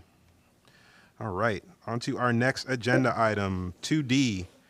HCCPA 24-28 Comprehensive Plan Map Amendment 18116 Boyette Road, and the presenter is Alexis Myers. Good evening, Commissioners. Alexis Myers, Planning Commission staff.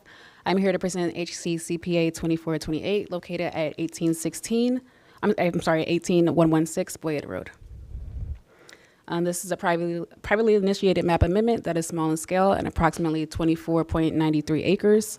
The applicant is requesting to amend the future land use category from residential 2 to residential 4. Here's the general location map. The site is in the urban service area and located within the limits of the South Shore Area-Wide Systems Community Plan. Here's the aerial. The site is outlined in pink, and the blue line indicates the urban service area boundary. The subject site is west of Boyette Road and south of Dorman Road. Agriculture is currently on the site and is further east past Boyette Road.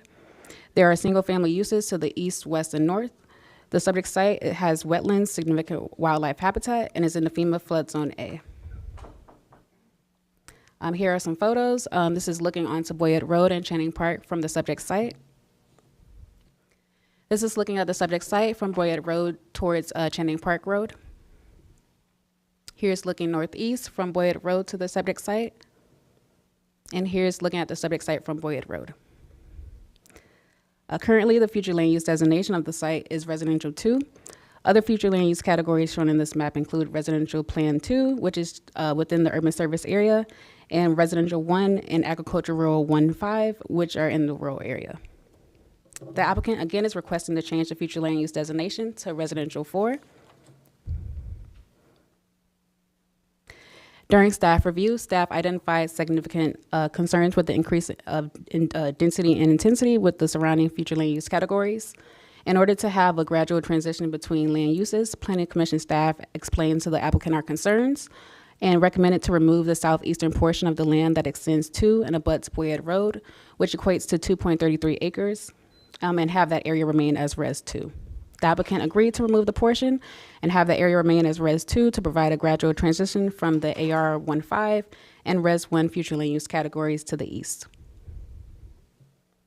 Next are the impacts. As far as existing conditions, currently under Res 2, the site can consider up to 49 dwelling units or 87,120 square feet of non-residential uses.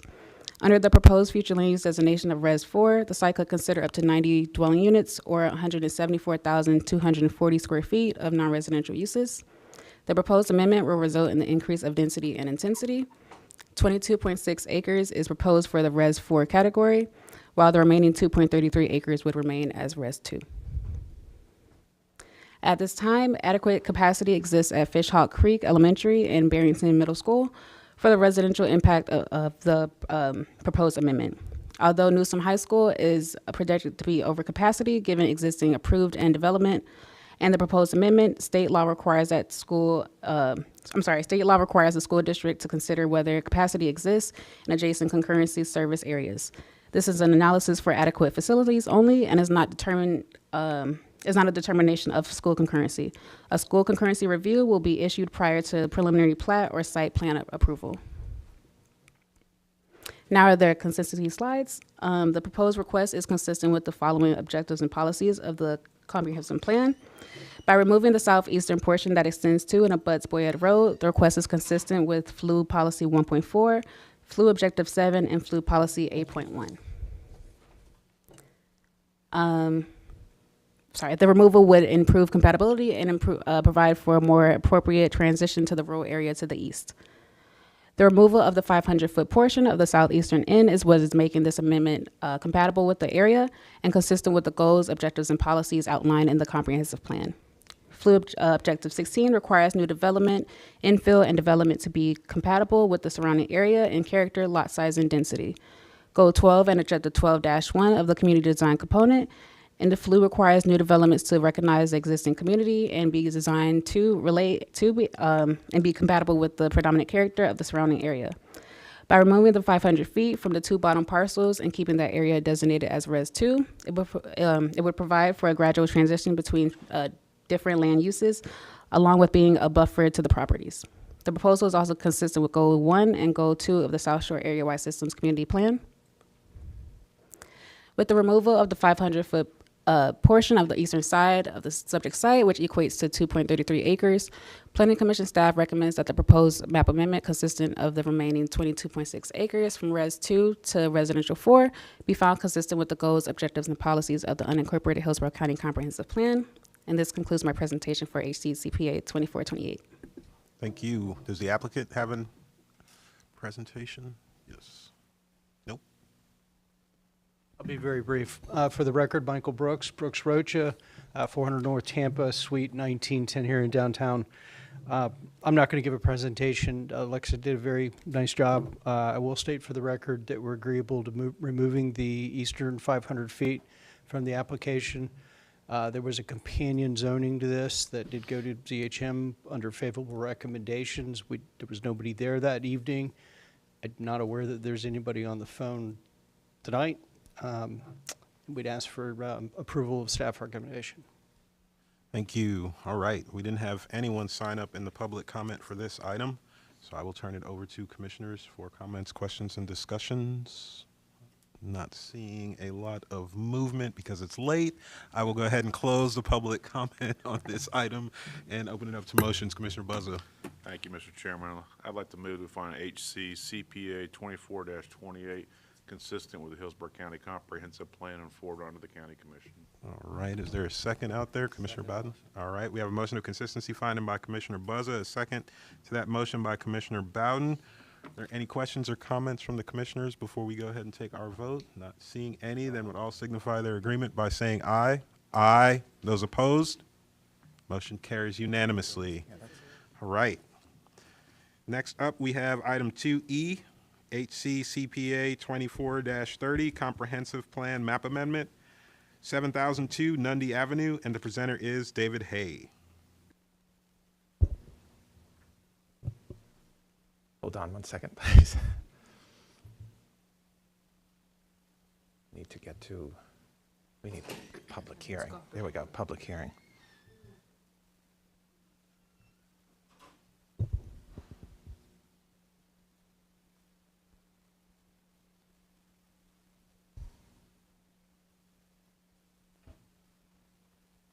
There we go. Good evening, Commissioners. David Hay again with your Planning Commission staff. This next item is HC CPA 24-30. It's located at 7002 Nundy Avenue.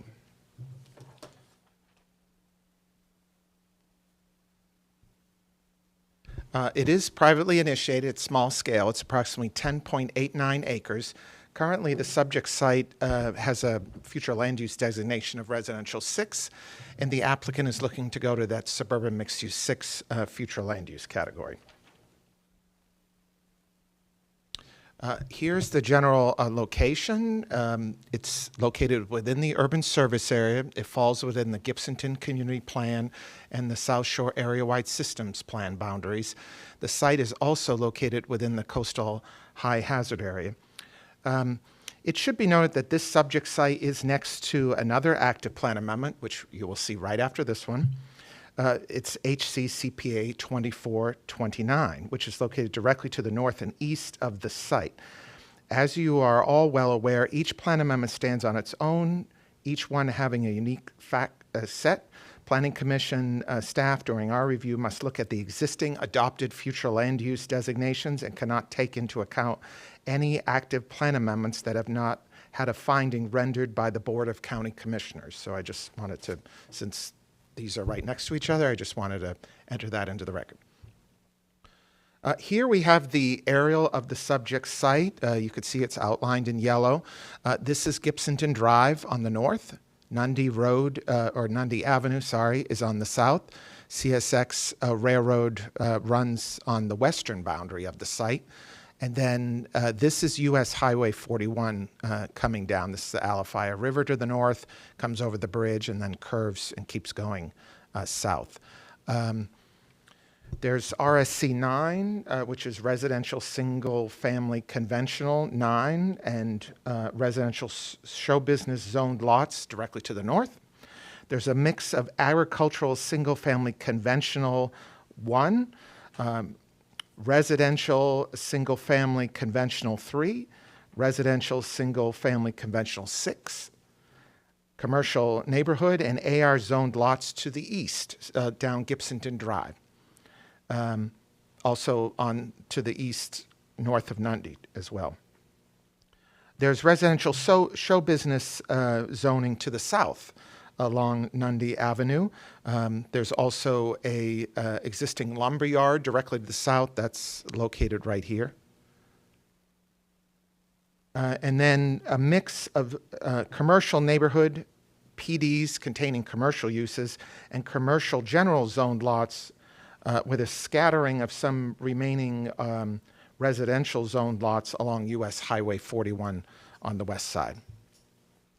So here we're going to take a few pictures around the site. We're looking south west toward the subject site from Gibsonton Drive. This is the subject site behind these trucks. This is actually 2429, the other site you'll be seeing, but the subject site is behind these trucks over here on the right.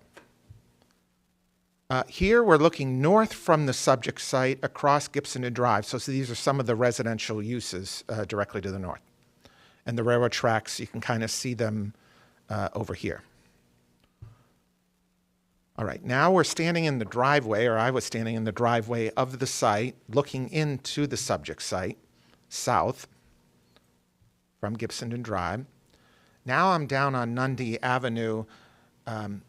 These are the railroad tracks, and then the subject site is where these trees are. So this is the Office Commercial 20 land use that fronts along US Highway 41.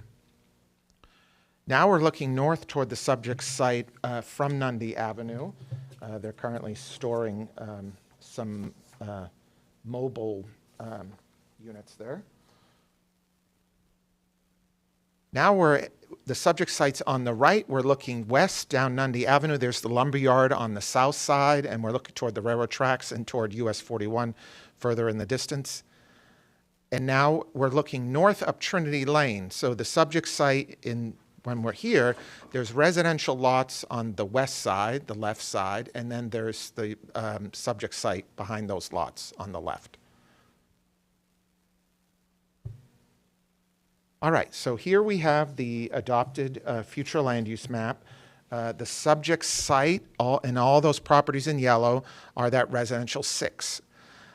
You do have some suburban mixed-use 6 further to the east down Gibsondon Drive, and then up near the Alafaya River. The bright red, that's that, oops, I forgot it, that's the Office Commercial 20 future land use category. I forgot it in the legend. And then this is Res 1. It's mostly environmental lands further to the west. And then the blue is public, quasi-public. All right. If it is approved, this is the site with the suburban mixed-use 6. You'll notice there's a little notch out. I believe that's a retention pond owned by Hillsborough County. So it's wedged kind of, I think it serves 41. All right, so here we are at the impact slide. Currently, the proposed site can be considered for up to 65 dwelling units or 118,000 square feet approximately of non-residential uses. Those non-residential uses have to meet commercial locational criteria. Under the SMU 6, the residential count remains the same. The non-residential square footage does increase up to a potential of 237,000 square feet. Under the SMU 6, some light industrial uses also can be considered under that SMU 6. All right. Your Planning Commission staff has identified that the proposed request is consistent with 3 main policy areas. The first area deals with the sensitivity of new land uses with the existing development area. The subject site is adjacent to an active CSX rail line and is in proximity to lands designated as that OC20. It's just on the other side of the railroad tracks. The proposed request would provide for a logical transition between the more intensive uses located to the west and the more residential pattern found to the east of the site, both along Gibsondon Drive and Nundy Avenue and that Trinity Lane that we saw. There were numerous policies regarding the promotion of economic development, especially near US Highway 41 and Gibsondon Drive. There's future land use policies and also policies within the Gibsondon Community Plan and the South Shore Area-Wide Systems Plan. Finally, staff found that the proposed amendment would be consistent with policies related to the coastal high hazard area. The proposal does not allow for additional residential consideration. So there are, well, let me rephrase that. It allows additional non-residential consideration, but it does not increase the density on the site related to the coastal high hazard area. So based on those considerations, your staff does recommend that the proposed map amendment be found consistent with the goals, objectives, and policies of the unincorporated Hillsborough County Comprehensive Plan. That concludes my presentation. I'm available if you have any questions. Does the applicant have a presentation?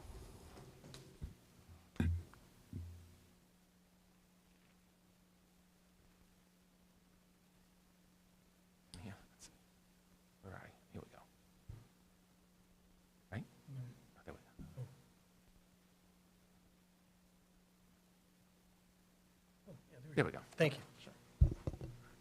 Thank you, David. Todd Pressman, 200 2nd Avenue South, number 451 in St. Petersburg. Appreciate you all staying here to a later hour. I think it's indicative of Mr. Hayes' presentation that the staff finds this consistent. We're in the Gibsonton area, and David presented to you the area quite well. Under the future land use map, he noted we're next door to a very intense rail line and OC20 and an SMU 6 just a couple doors down to the east. This is the adjacent railroad. We're located right on that. There's a coincidence tonight between this site, by the way, and the site next door. Interestingly enough, they are both here. I'm not sure why they both had the same timing, but they're both here tonight. This is the first one. Planning Commission staff noting it's consistent. I'm sorry.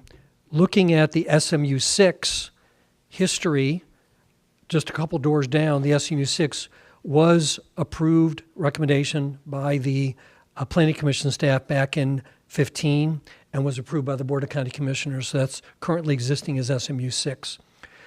Planning Commission notes, as David indicated, the railroad right-of-way intensity of the highway next door would be comparable and compatible and consistent. Uses activities along Gibsonton Drive are very intense. This is really my favorite picture of just a few doors down from the property. It's a very intensive industrial manufacturing, super intense site by Mears. Then you have trucking. Then you have the other trucking site, then this site. These are some of the uses as you go down Gibsonton, as I showed you on that side of the roadway. Gibsonton itself has 12,500 trips per day. It's an intensive road. It's an official arterial roadway, and it's also an official truck path under the Board of County Commissioners truck plan of the county. There is a companion P rezoning. All I'm going to say is that it is very specific for outdoor storage. When you look at the Gibsonton Community Plan, it notes to enhance opportunities for small professional businesses along 41, and that all currently designated truck routes and proposed new collectors shall be available for consideration to continue, which this site is.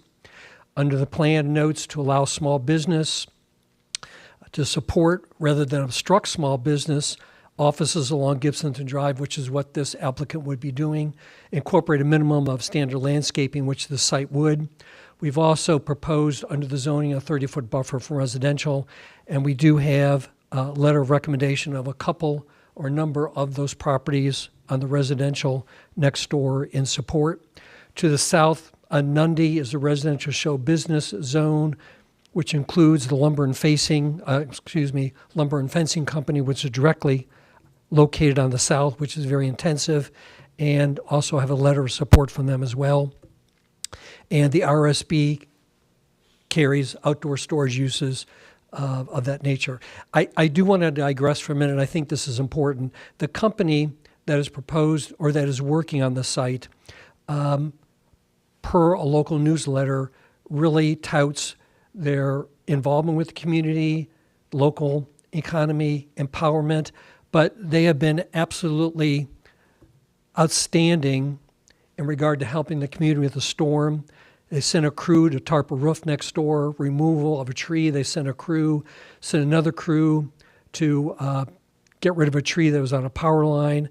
They placed a 20-foot roll-off container for the neighborhood use to dispose of their tree debris that they took care of. Loaned a front end loader and chainsaw for 3 weeks to one of the institutional uses. Coordinated a charitable group to assist the garden-led mission with their tree debris. Sent a crew to assist with tree that fell on a pole barn for another property. They were just all over the place, really providing really good community support after the storm, and I think that's important to mention. So with that, Mr. Chairman, we appreciate your attention this late hour. Thank you. Happy to answer any questions you might have. All right, thank you. We didn't have anyone sign up for the public comment on this one, so I will turn it over to the commissioners for questions, comments, discussions. Going once, going twice. Hopefully we're going home soon. I will close public comment on this one and open it up to motions from the commissioners on this item. Anyone? Commissioner Soria. I'd like to forward the motion that we find CPA 24-30 consistent. All right, we got a consistency motion. Anybody, any seconds out there? Commissioner Buzza? I'll second. All right, motion of consistency by Commissioner Soria, seconded that by Commissioner Buzza.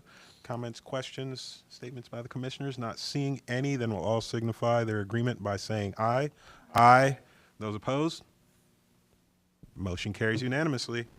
All right, our final item, 2F, HCCPA 24-29, Comprehensive Plan Map Amendment, 6911 Gibsonton Drive, and the presenter is Tyreek Royal. All right, finally, we made it to the end, guys. Good afternoon, Tyreek Royal, Planning Commission staff. Today I'll be presenting HCCPA 24-29 at 6911 Gibsonton Drive. This request is a privately initiated small-scale map amendment with approximately 1.18 acres. The request is to change the future land use designation of the parcel from Res 6 to SMU 6. The location of the site is in the southwest portion of the unincorporated Hillsborough County, located in the urban service area and within the limits of the Gibsonton Community Plan. The site is located in the coastal high hazard area in the FEMA flood zone AE. This is an aerial of the site outlined here in pink. It is located north of Nundy Avenue, south of Gibsonton Drive, west of Gloria Street, and east of US Highway 41. The surrounding uses include heavy commercial to the west and single-family uses to the east and to the north across Gibsonton Drive. Here's a shot facing east on Gibsonton Drive with the subject site being located to the right. This is facing north as the subject site. The site is behind the camera. This is facing south towards the subject site. The site is to the right with a single-family home to the left. And this is facing west on Gibsonton Drive with the subject site to the left. The site is in the Res 6 future land use designation, which allows for the consideration of residential, suburban scale neighborhood commercial, office uses, multi-purpose projects, and mixed-use development. Commercial uses are subject to locational criteria.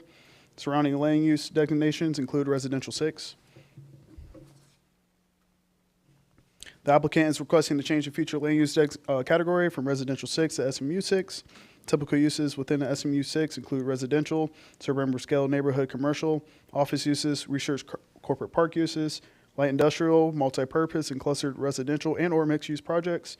Neighborhood commercial uses must meet locational criteria or be a part of a larger mixed-use plan development.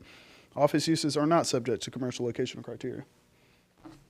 Currently under residential 6 designation, the site can be considered for up to 7 dwelling units and approximately 12,000 square feet or 0.25 FAR, whatever is less intense. The change to SMU 6 will offer consideration of up to 7 dwelling units and approximately 25,000 square feet or 0.25 FAR, whatever is less intense. The proposed amendment will allow for the same residential density and greater commercial intensity. Planning Commission staff has reviewed the proposed application and found it to be inconsistent with the goals, objectives, and policies of the unincorporated Hillsborough County Comprehensive Plan, including policy 1.4 and fluid objectives 7 and 8.1. The proposal is inconsistent with policies 16.2, 16.3, 16.8, and 16.10 relating gradual transitions of densities and intensities between uses, development of like uses, and the integration of compatible development, along with goals 12 and objective 12-1 in the community design component. The proposal does not meet the intent of the South Shore Area-wide system nor the Gibsonton Community Plan. The site is located east of an existing CPA 24-30. Although staff found that CPA to be consistent with the comprehensive plan, I must note that staff must review each case individually based on the current surrounding uses. HCCPA 2430 is near a railway system with an existing lumberyard located to the south, along with future land use category OC20 to the west of the subject site. This CPA 2429 has a residential development pattern with a future land use category of Res 6 surrounding the site. This item was sent out for agency review and received no objections. With that, Planning Commission staff recommends that the proposed map amendment be found inconsistent with the goals, objectives, and policies of the unincorporated Hillsborough County Comprehensive Plan. That concludes my presentation. Thank you. Thank you, guys. Mr. Royal. Does the applicant have a presentation?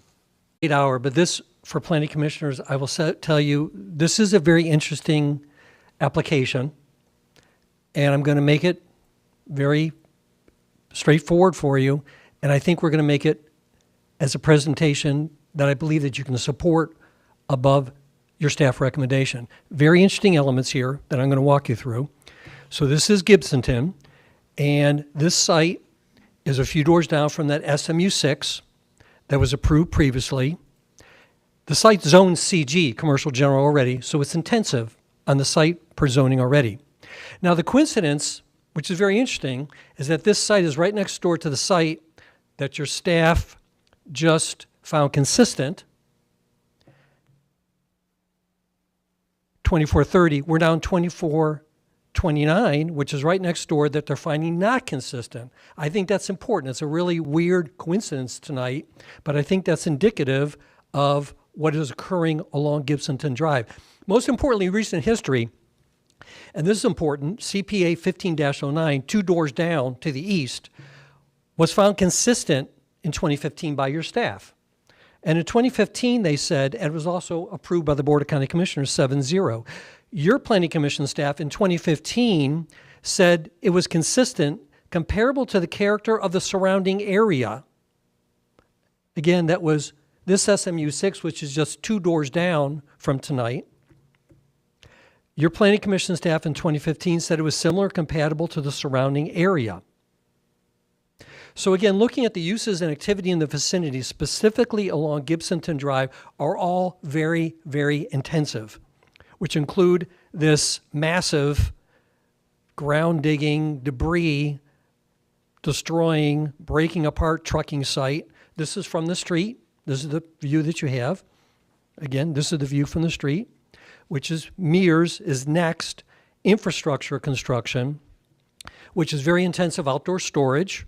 Equipment doesn't get more intensive than that. Continuing onward to 2430, which you found, this board found consistent, and your staff found consistent just a few minutes ago. Importantly, Gibsonton Drive, 12,500 vehicles per day. It's a very busy roadway. It's an official arterial roadway. It's part of a truck route specifically for Hillsborough County, carries a lot of truck traffic. Gibsonton Community Plan, and I'll read this again, enhancing the opportunities for small professional businesses, and that's what this business is. This business is run by Mr. Milo Mango, which I love that name. Again, Milo Mango is his name. And he is a small businessman. He has 4 employees. He has a few subcontractors, and he runs trucks for different uses that whatever are needed throughout the Tampa Bay area. Also noting, under the South Shore Area-Wide Systems Plan, all currently designated truck routes and proposed new collectors shall be available for consideration to continue, which is what his use is. Under the corridor strategy of the Gibsonton Community Plan is to allow small business and professional offices, which is what Mr. Mango, what he is active in, that you should support rather than obstruct small businesses along Gibsonton Drive. A minimum standard of landscaping consistent to the signature corridor should be required, which, as I indicated, Mr. Mila Mango is a small businessman. The county will require more intensive landscaping along Gibsonton Drive because of his use. It will be significantly increased. This is part of what's required. It's a significant buffering and screening, which is required for his type use. So your Planning Commission staff today does report the category is within density and intensity range seen throughout the area. Planning Commission staff report today, and this is important. This is a very important distinction and very important finding, commissioners. Your Planning Commission staff primarily finds inconsistent because of a single-family resident is present directly to the east of the subject site. The map amendment would lock this home between potential commercial uses. We're able to dig down much deeper. I'm sorry, I'm going to go back. So as you read through your planning staff report today, once they make that conclusion of the resident next door, they then go through all the policies of transition and compatibility. But we're able to dig down a little deeper. And I'm showing you 2429 directly east is not residential. Now there's a residential home. It's owned by Triton Construction Group, which Mr. Truck Earl is the chief. And you can see all the uses and all the intensity that covers about 90% of the site. We also have a letter from Mr. Earl as the east abutting owner that he is fully in support of this request. So when you look at that property to the immediate east that your staff has characterized as residential, clearly it is not. It is very intensive. Lots of equipment, a lot of storage. And that's the additional coincidence of tonight's request that next door you found consistent unanimously and your staff found consistent. So, in regard to what's occurring along Gibsonton Drive from 2015 to SMU 6, to all the uses along Gibsonton, to the use immediately next door on both sides, we were able to dig a little deeper and find out what the use is and how your staff evaluated that. We think that makes a big difference. So with that, we appreciate your attention. We're happy to answer any questions you might have. Thank you. Thank you. We did not have anyone sign up for the public comment on this one either, so I will turn it over to the commissioners for questions or comments. Commissioner Lauk. Just a point of clarity with a lot of maps flying around. The previous approval was for the abutting parcel to the west. This one we just heard was sandwiched in between one that was approved in 2015. All of them with the same long-term land use designation? Well, either requested or approved? David? Yeah, David Hay, Planning Commission staff. The one to the west, you're recommending approval to the board. Correct. It's not a recommended, we cannot take that into consideration when we're reviewing 2429. I will say we were collaborating in our reviews of these. We were, discussing things that I was finding with my site and Tyreek with his site. We were also coordinating, of course, with our leadership. The parcel to the west of the parcel to the east, of Tyreek's 2429, even though there may be commercial type uses occurring there, it's zoned AS1 and RSC, an RSC zoning district. So when we're reviewing these things, I just want to make clear, there's, like on previous ones, there were industrial-looking things occurring, but we have to look at what's zoned and what's approved for the site. So even though there may be things that look intensive further down the street, so regarding 2429, it's not wedged. There's residential on the west. There is that SMU 6 further down. We could look into that 1509 plan amendment, but the finding for 2429 was based on reviewing the zonings that are around it, what's actually approved, and not what may look like it's occurring there. So I just wanted to make sure that was clear to everyone. Had I not just feedback for staff, had I not caught the addresses in reviewing these items prior to the meeting and mapped them, I would have thought from reading the staff reports that they existed on two different planets, not the adjacent parcels. And I think it undermines our credibility as an agency when we recommend on abutting parcels approval, consistency for one and inconsistency for the other, and then we send it up to the Board of County Commissioners. That's just my candid feedback in reviewing the staff report, seeing the discrepancies in them, and reading through them when they're effectively the same use, abutting one another. Right, that's why just for all the commissioners, we clarified that we have to review. You can all take into consideration more than we can, but we as staff can only review what's approved and adopted as future land use category. Okay, so just follow up then. The one we just approved, we were recommending consistency as a staff primarily because we had a railroad use nearby? We were recommending more of an industrial use? We were recommending approval due to the railroad, due to the residential show business to the south, which contains the lumber yard, the adjacency of the OC20 future land use category that's just on the other side of the railroad tracks. So those were the unique fact sets that, as staff, we found for 2430. 2429 has a different fact set with the adopted maps. So that's where staff landed with those. To narrow it in, the one in question right now has a suburban mixed-use SMU-6 to the east, abutting the parcel. not abutting the parcel. Okay, no. so there's a sliver of a parcel in between. There are two intervening parcels between the 2429 and then the SMU 6. Okay, that helps. Thank you. A lot of maps flying around, David. Ms. Ornita. Thank you. I did just want to mention that our staff report did in two places mention that this was adjacent to 2430. I specifically asked for it to be added in another location because I wanted to add additional clarity about the fact that that it was adjacent to it, but we could not assume that it was going to be adopted. And if it's not adopted, then this looks like an isolated piece, and that's really the crux of the issue.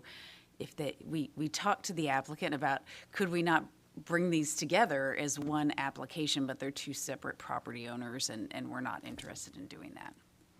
Commissioner Lau. Very valid reasons.